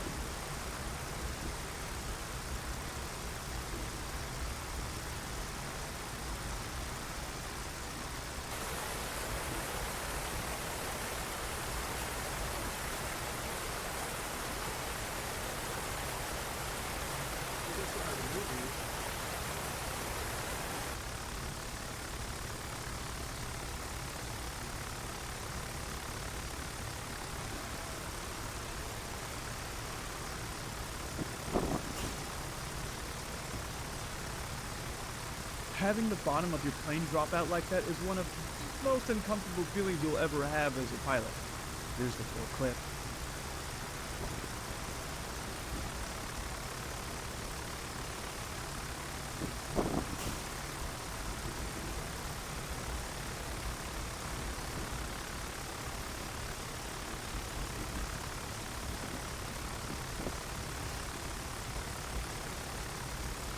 First things first, this pilot did something that always impresses me, and that's how quickly they got the landing gear to go up here after the go-around.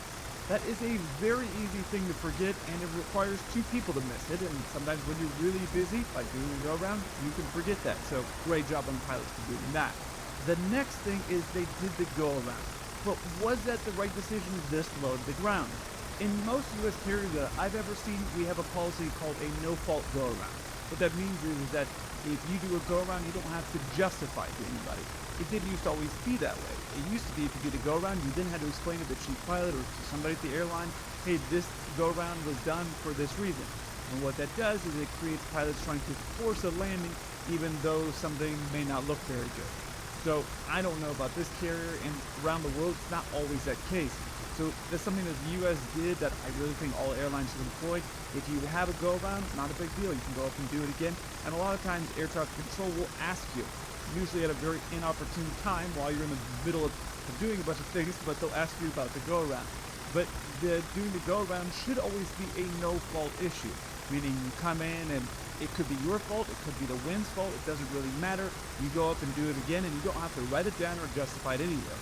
The airlines sometimes have that rule where you have to justify it because they don't want pilots burning gas because there's a lot of money in that.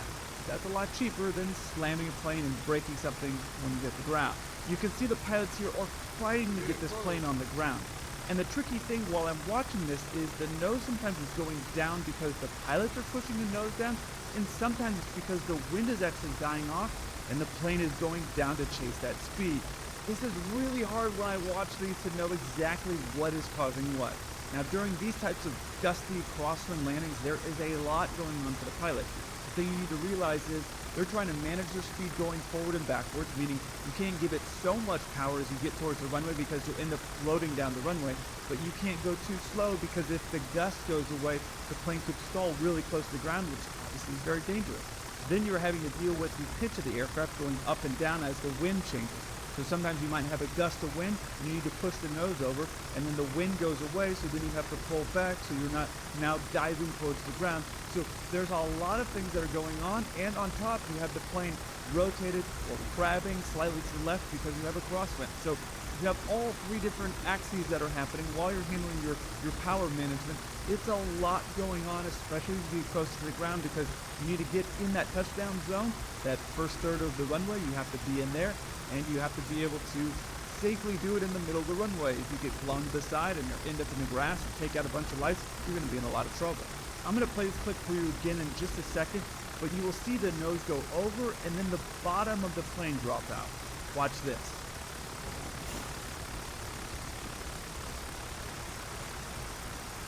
What I'm guessing happened is the wind died off, and as the wind died off, the nose of the plane starts to go at the ground because it needs that speed. So as it goes back at the ground, then you're pitched too steeply at the ground and you pull back. But then what can happen is the bottom or the back end will settle in. And it is a very terrible feeling when the backside of your plane starts to drop out like that, because you don't know when it's going to pick up again. So it's a really, I've had it happen several times, not on the 747, but on smaller aircraft, CRJs.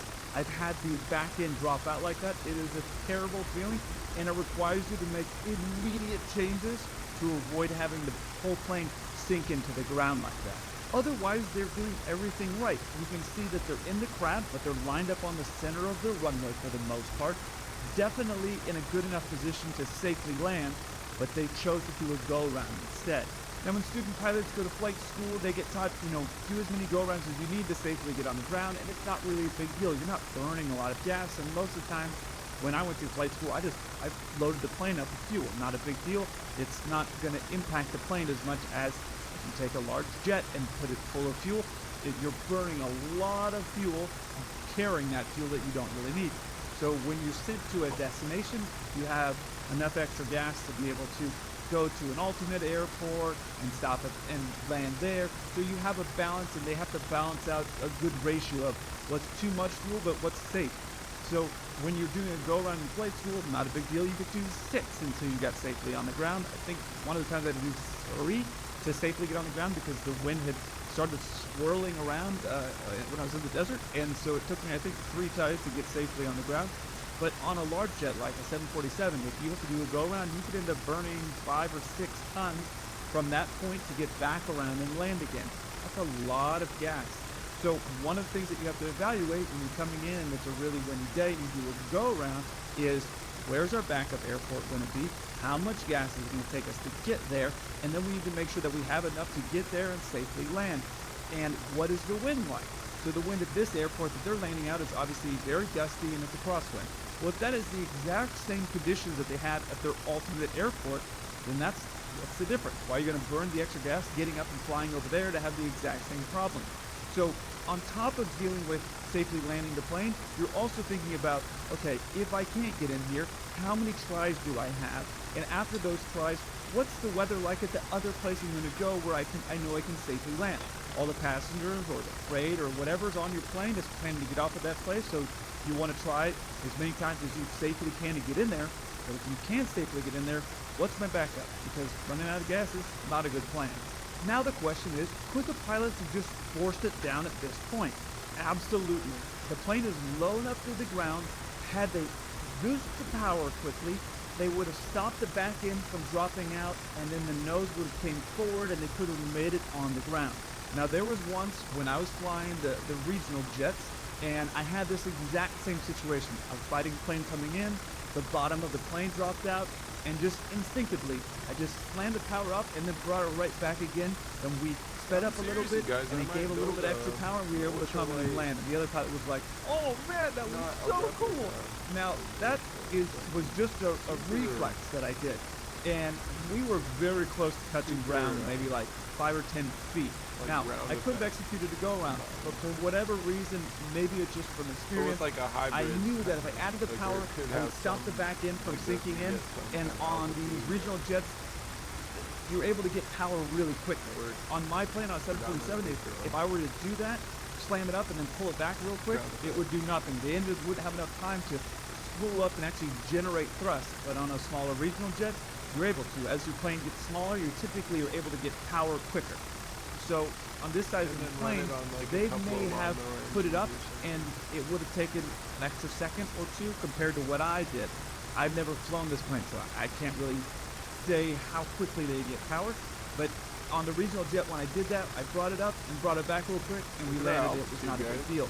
These pilots decided to do a go-around, and I can't fault them for that. Because if your back end is starting to sink out, and you were to add power, let's just say, and then pull it back and something went wrong, you'd be in a lot of trouble. Safety is always the number one thing at every airline. So they didn't feel safe, great, let's do a go-around, we'll try it again. This is them coming back around and trying their landing again.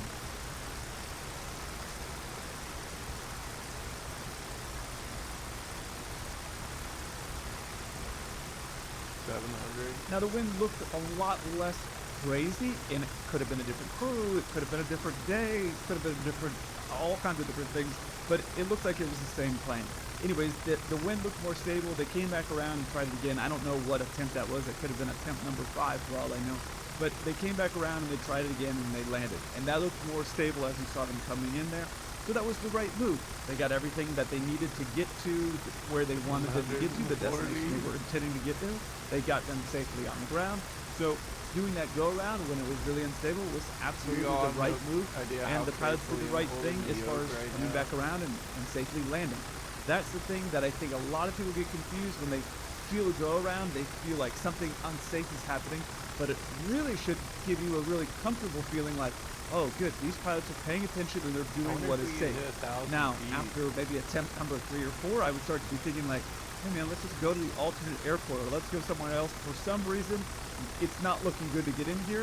Again, I don't know how many attempts they made. Maybe this is only their second attempt to get in, but that uncomfortable feeling that people get, that I see their face when we're doing a go-around, is oh my God, what's happening? This isn't safe, but it should be. Oh man, these pilots are making the safe decision to go around. It could be a plane on the runway. It could be that they were unstable. It could be a million things. And a lot of times people want that announcement to come right away, but they're very busy. These pilots did a great job, which lets me believe that probably before they attempted that first landing, they had talked about the potential of doing a go-around, which is something that you should do, because it then puts it fresh in your mind. Hey, these are the things that are going to happen. So, for example, actually we're going to add the power, we're going to use this button, we're going to do this, then it's going to be these are the controls. So it puts it kind of like right at the top of your memory and refreshes everything just a couple seconds before you may need to do it. Especially so considering pilots did a great job. They came back around, to me, and added. There's no license requirement for an ultralight. You can literally just build an aircraft and then they'll fly it. As long as it meets certain criteria, like can't have more than 5 gallons of fuel, and it cannot weigh more than like 250 or 80 pounds, something like that.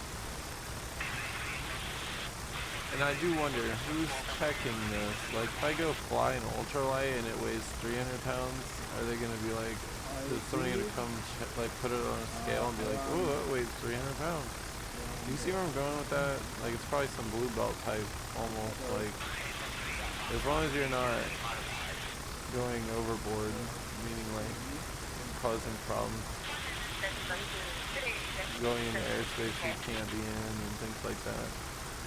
But like, I think the ceiling is like, it can't go higher than, I want to say 10,000 feet. So, it gives you a lot of This is in Osaka, Japan, and I think I've flown there before, but never this approach. The reason why these pilots aren't coming in directly straight to the runway like you typically see is they're doing a circling approach. And what that means is they'll bring you in close to the airport, and then it's up to the pilots to keep it tight around the airport and then come in and land.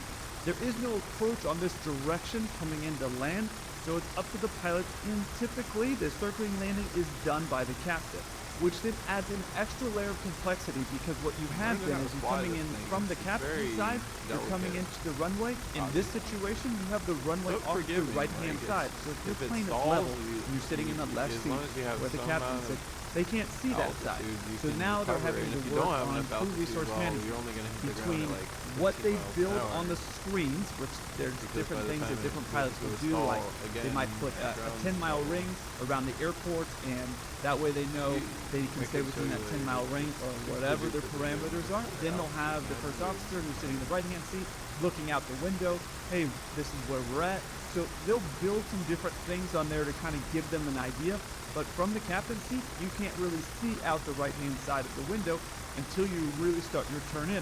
So it's a tricky one to do. You have to work as a crew and just have an idea of what's going on. Obviously, this is a Japanese crew.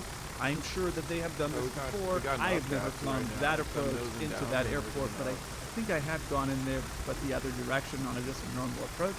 But when the wind is not working in your favor, you can't land with a strong tailwind, so they need to have something set up. So, hey, in the event the wind is really coming that direction, which is probably almost never, we need to have something set up to be able to land that direction, and that is a circling approach.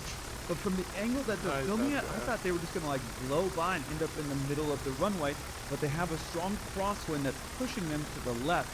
So they just left the plane sitting on a crab as they came in to land, which was the right move.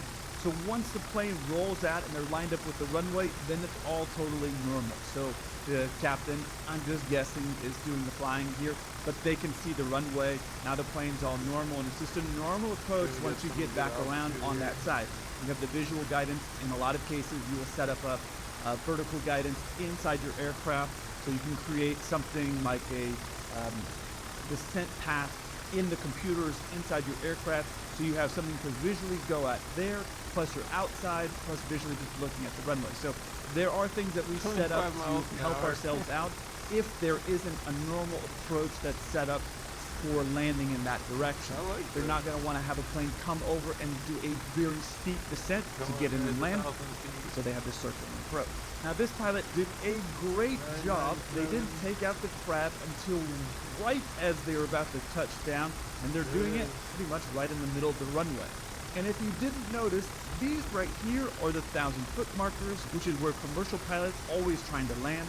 But what's strange is these markers here are normally indicating 500 feet of runway, and I have no idea why they aren't matching up like they are on every other runway. But these big white bars here would still be my aiming point if I was flying. So really only 250 feet past the ideal landing area, and they're probably carrying some extra speed because of the wind.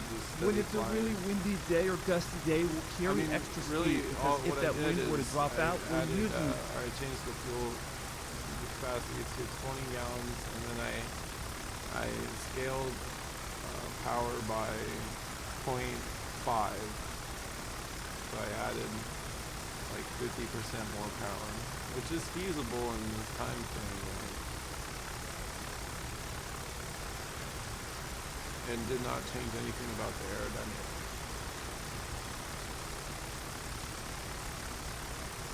And I think this thing only had like a couple of horsepower anyway. So what I'm saying is, like, you could get like a moped engine or something, and you could literally use that to go flying. You could probably use something even smaller, like even down to a couple of 50 cc's, like a moped engine.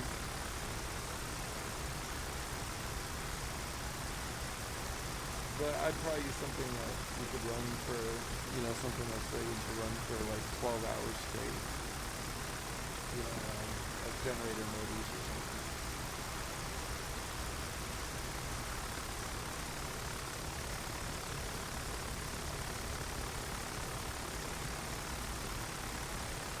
I don't think I'm joking about that.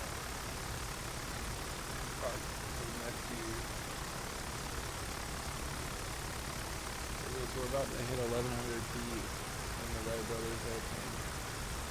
We're running out of fuel, so that may have something to do with we're getting more altitude now as we run out of fuel.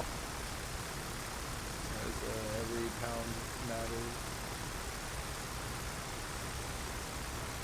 How would you feel about being a pilot? Like I said, unless a wing falls off it though, it's super forgiving. Even if we lose the engine and we have to glide it down. If you stall it, as soon as it noses down, you have lift again. You need like 12 miles an hour to get some kind of lift. And the top speed is like 25. And the fastest I could get it in a nosedive was 55 miles an hour going straight down because there's just so much drag.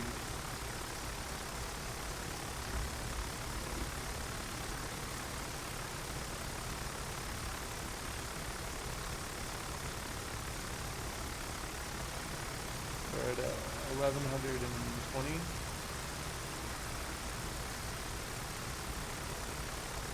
We'll start going up again, I think. That's because I turned it, so I lost some speed. Well, like I said, it's super dark, but people still be able to climb higher than this. There it goes, it's starting to climb again.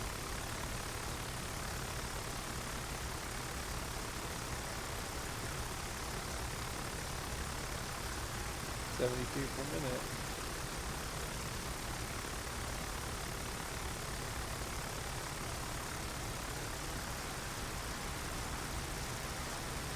Kind of sad we're almost to destination. You can see it over there.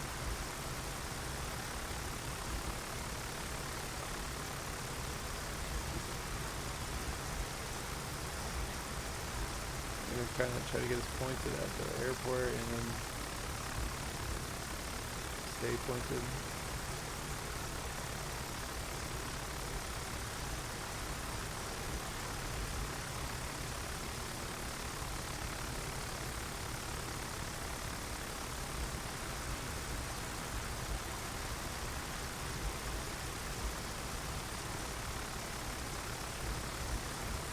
Being so careful with the joystick. I feel like it'd be easy to get out of sorts and then lose all this altitude we worked so hard for.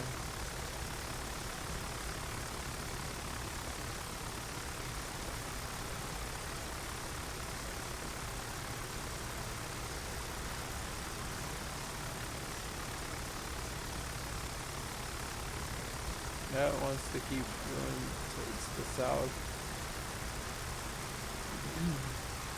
Must have a crosswind.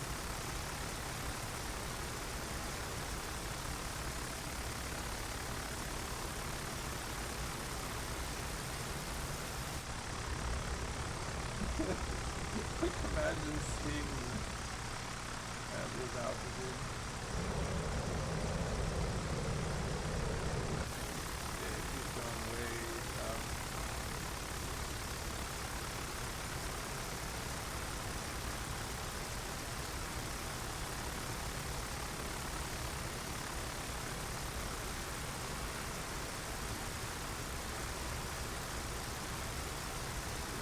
So we're starting to run out of fuel though. We're down to 14% fuel, so we'll see if we make destination on with what we have. Pull the map.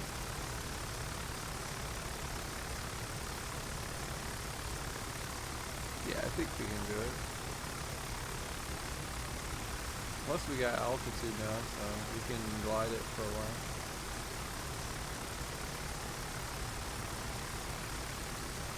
$1,200. Climbing really good now.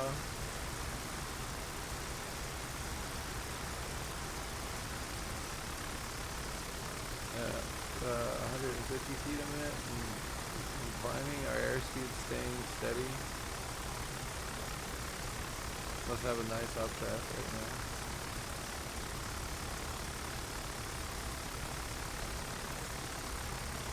$1,300.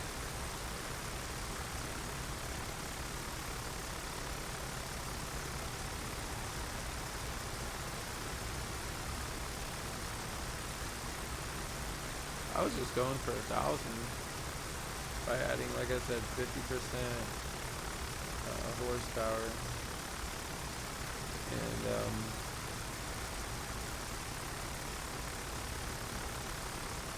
or not. You can say horsepower. It would be. I added 50% thrust. I guess it would be.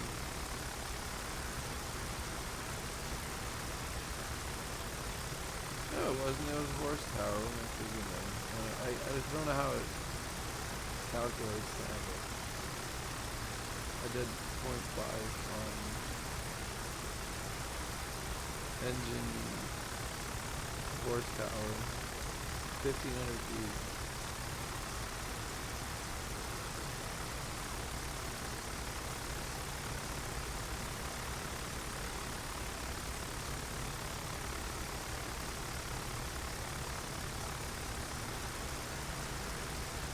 This is crazy. Going for 1,600. I'm like kind of curious where the ceiling's at now. We'll find it before we get there.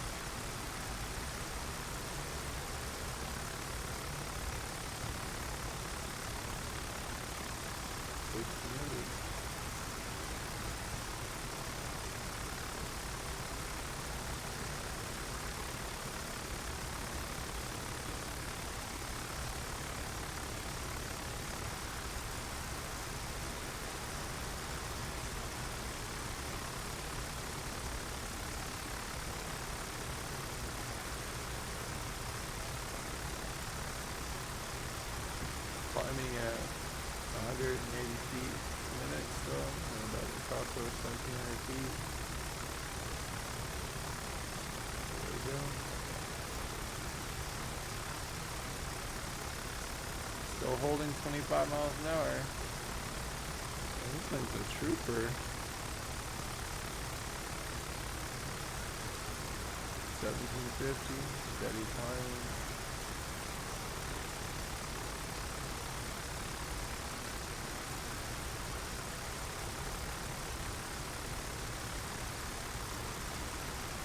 Crossing over 1,800.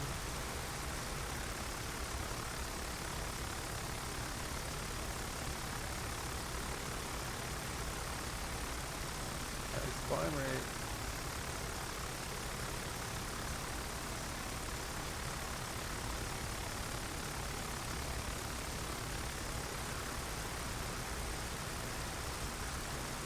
Can we hit 2,000 feet?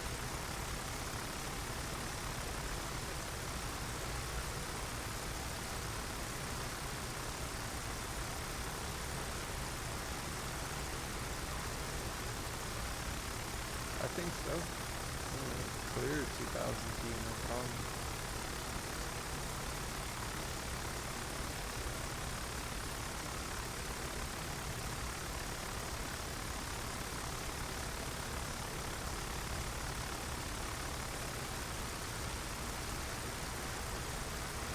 No problem.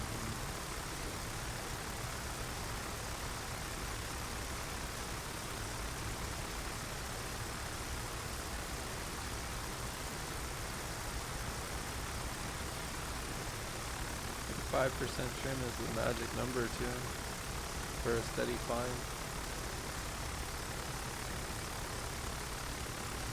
That's right, you can trim this thing.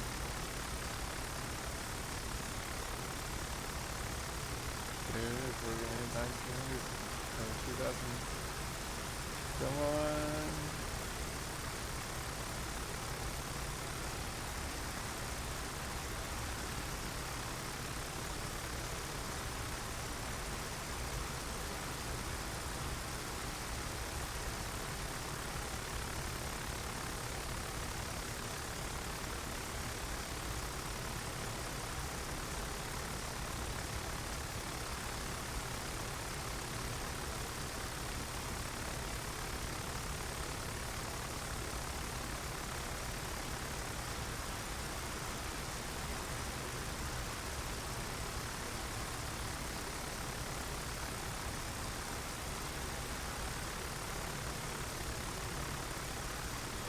Going for 2100.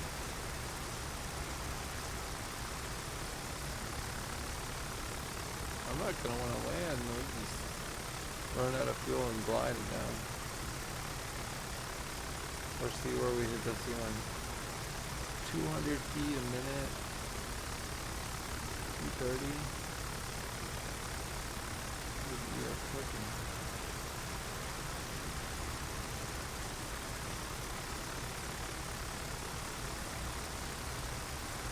$250 feet in the time.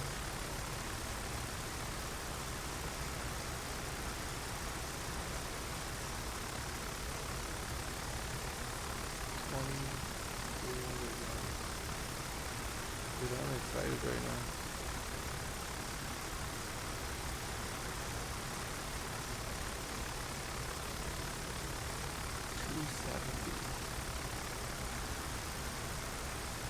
I don't know how we're getting this type of flying right.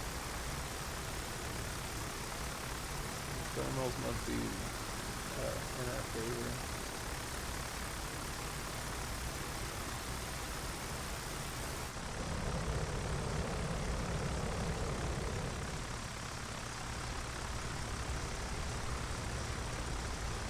That's so crazy.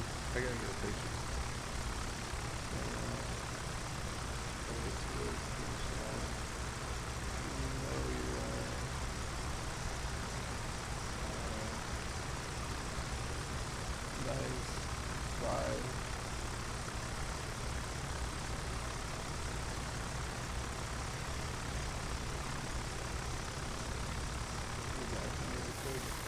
Thing will wander quite a while before we're still headed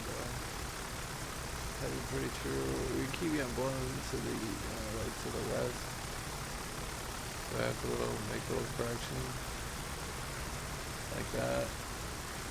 But we're still climbing at falling off the 2600.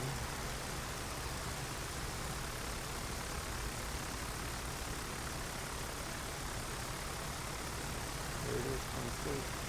Are we gonna go for 3? We'll be there in 2 minutes.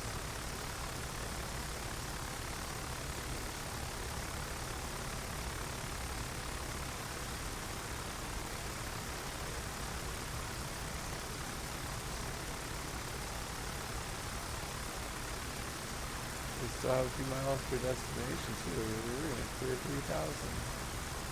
We're gonna actually up the circle with the airliner. It goes wandering to the east or west. If I bring it back slow,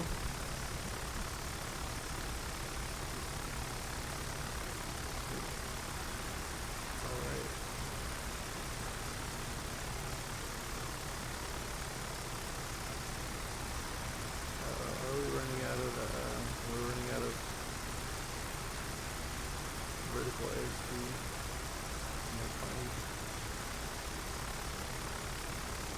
3,000. Let's get 3. Let's go back into a class line.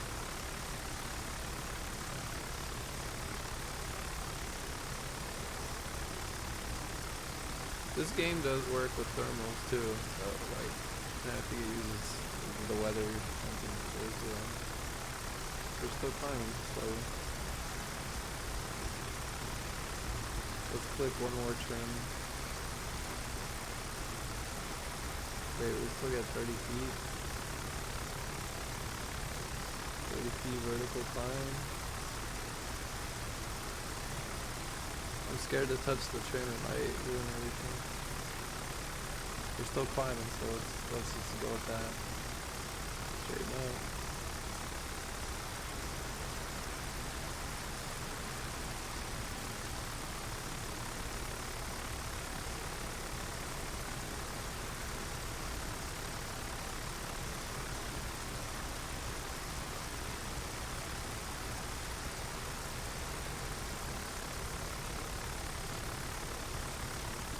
We're going to go through a cloud a little bit. Yeah, there we go. Maybe I'll give some up. Look, vertical went up to 60 feet a minute. 50, 60.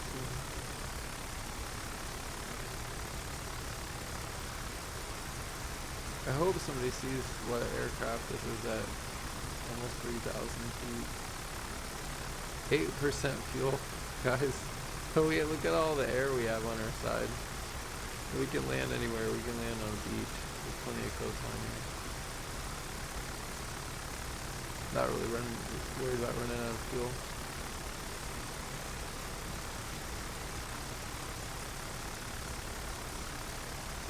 Come on, 3,000. Let's get 3,000. Can't believe our airspeed's still 24. It's like the same as it's been all the way up. Just 24, 25. Going for 3,000 feet. I'm gonna give it a little bit of trim up, one trim up, 1%.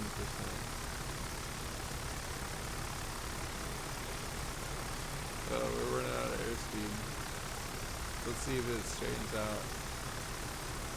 Or if we're just gonna go negative. Our climb. Wait, it kind of recovered. 23 miles an hour. 22, 23. This might be about the ceiling. Kind of want to go back down to 5%. Oh, we're at 24. That should give us some positive lift. Like, vertical up. 2863. Is that the ceiling?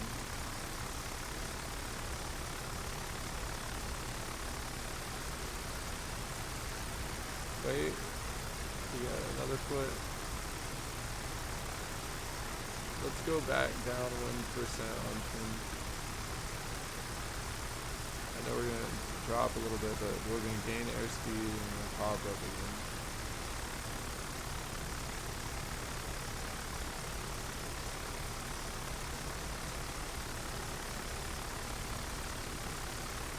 That might have been the ceiling. I'm gonna try to help it with like nosing up.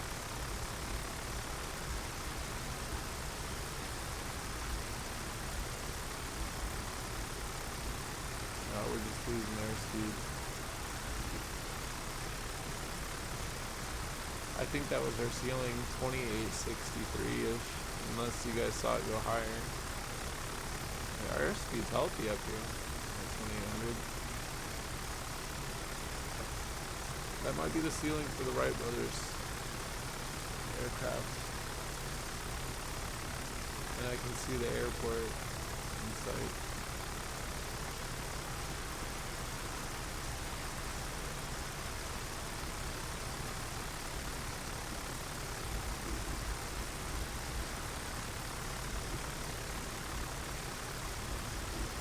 So I'll stall it and then watch what happens. So if I let go of the stick, we'll get our airspeed back pretty fast, and then just pop up again.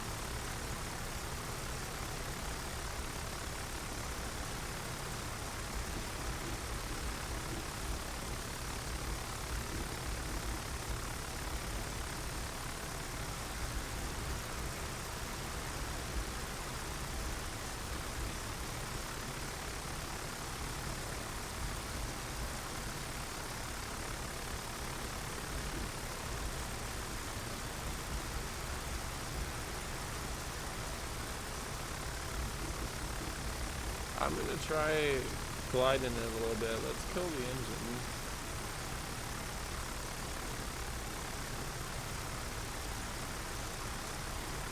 What just happened? What just happened?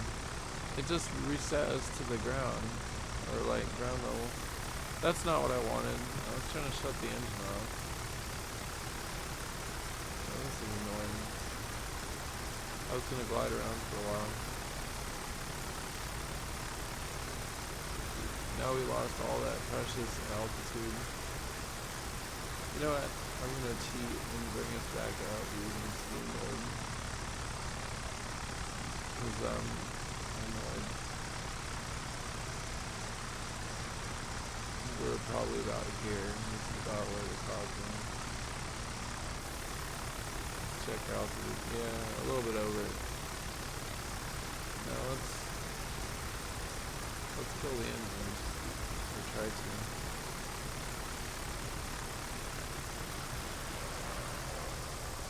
There we go. Engine's off. It is definitely nosing down.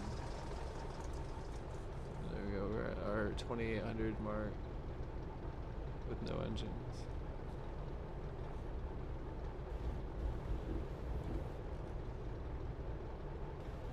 So what's our vertical? We're gonna lose 300 feet a minute. What are we gonna lose? 500 feet a minute.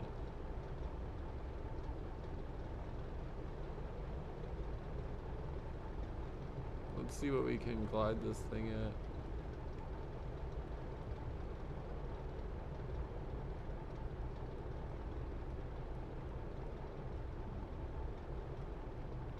Alright, that should, I'm just playing around to see what happens if we trim up a lot. 30 degrees trim. Can we get this nose up and lower our speed? Lower our descent.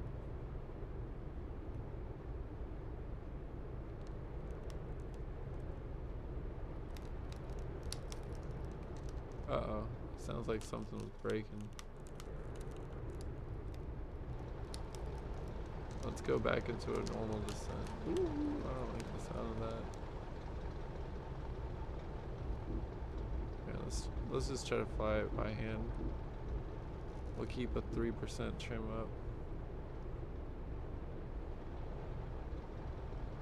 I don't know if we'll make it to the airport or not. Let's see. Let's see how it stables off.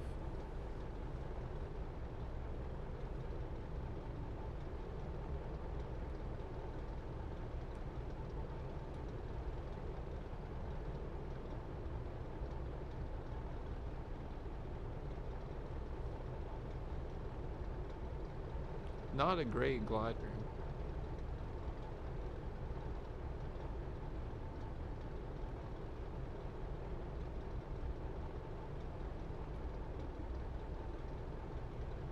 I think 5% trim is the magic number for this thing though.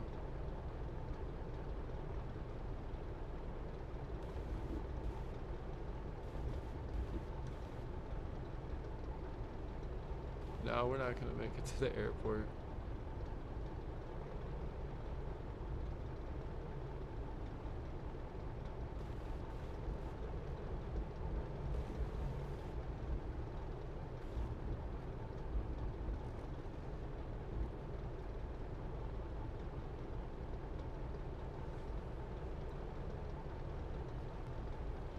Let's see what it looks like in a glide. Not bad. Definitely not a good glider.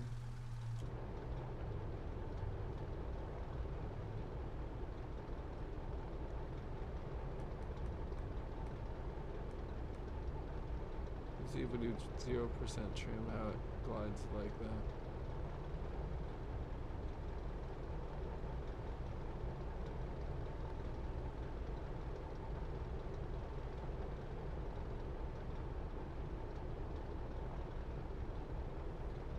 Let's see if we can turn the engine back on.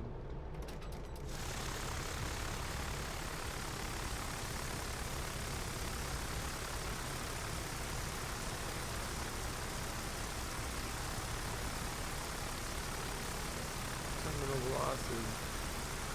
35 miles an hour.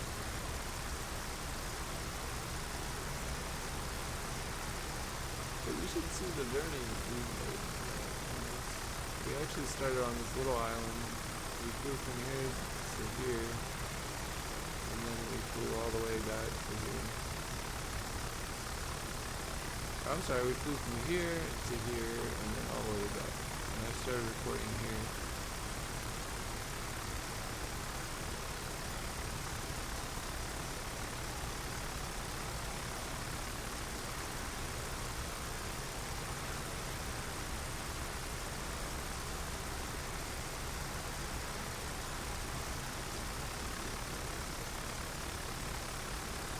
I'm not going to line up or anything. I'm just going to set it down anywhere.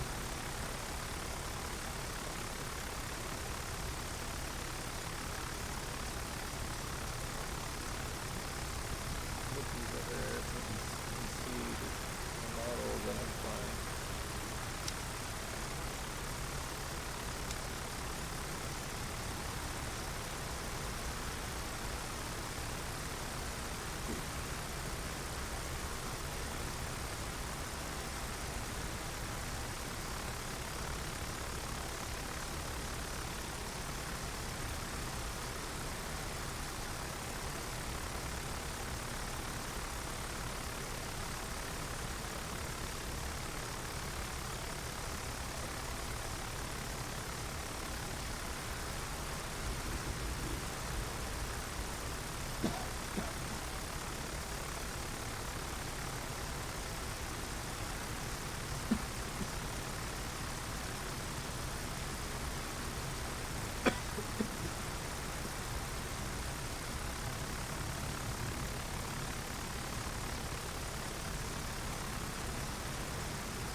Filled the engine.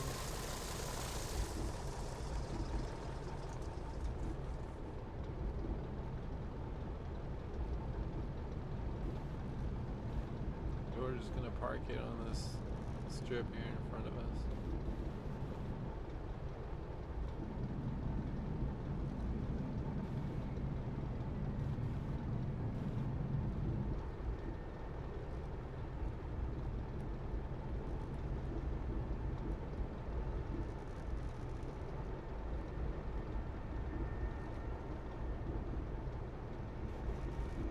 I really thought I'd be able to glide further with it. It does not glide at all.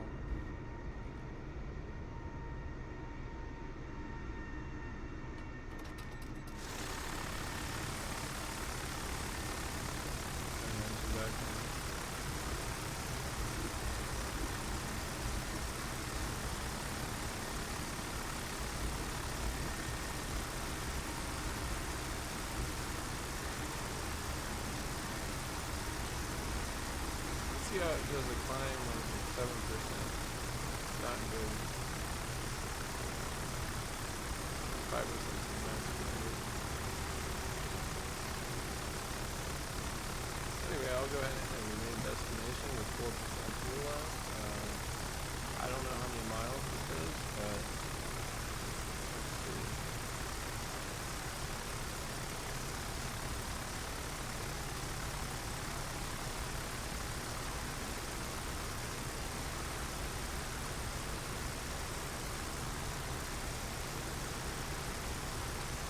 those are all the places we crashed.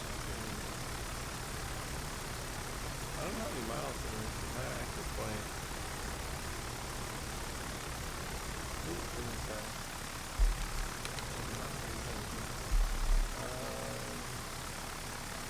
Destination, yeah.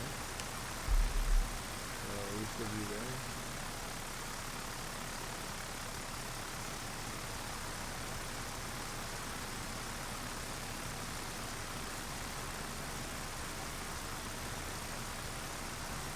Where we hit peak altitude, 3,000 almost. I don't know how far we went then.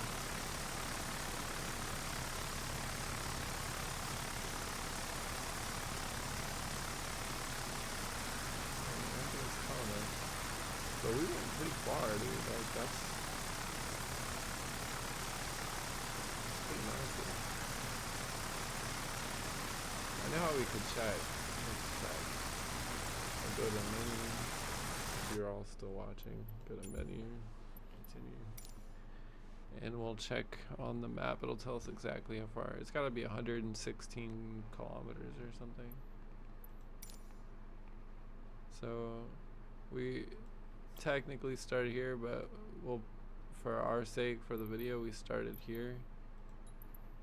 So I'll do a departure there, and then we went all the way to here. And we didn't go in a straight line either. So let's say we arrived here. 63 miles, but we kind of went this way. So,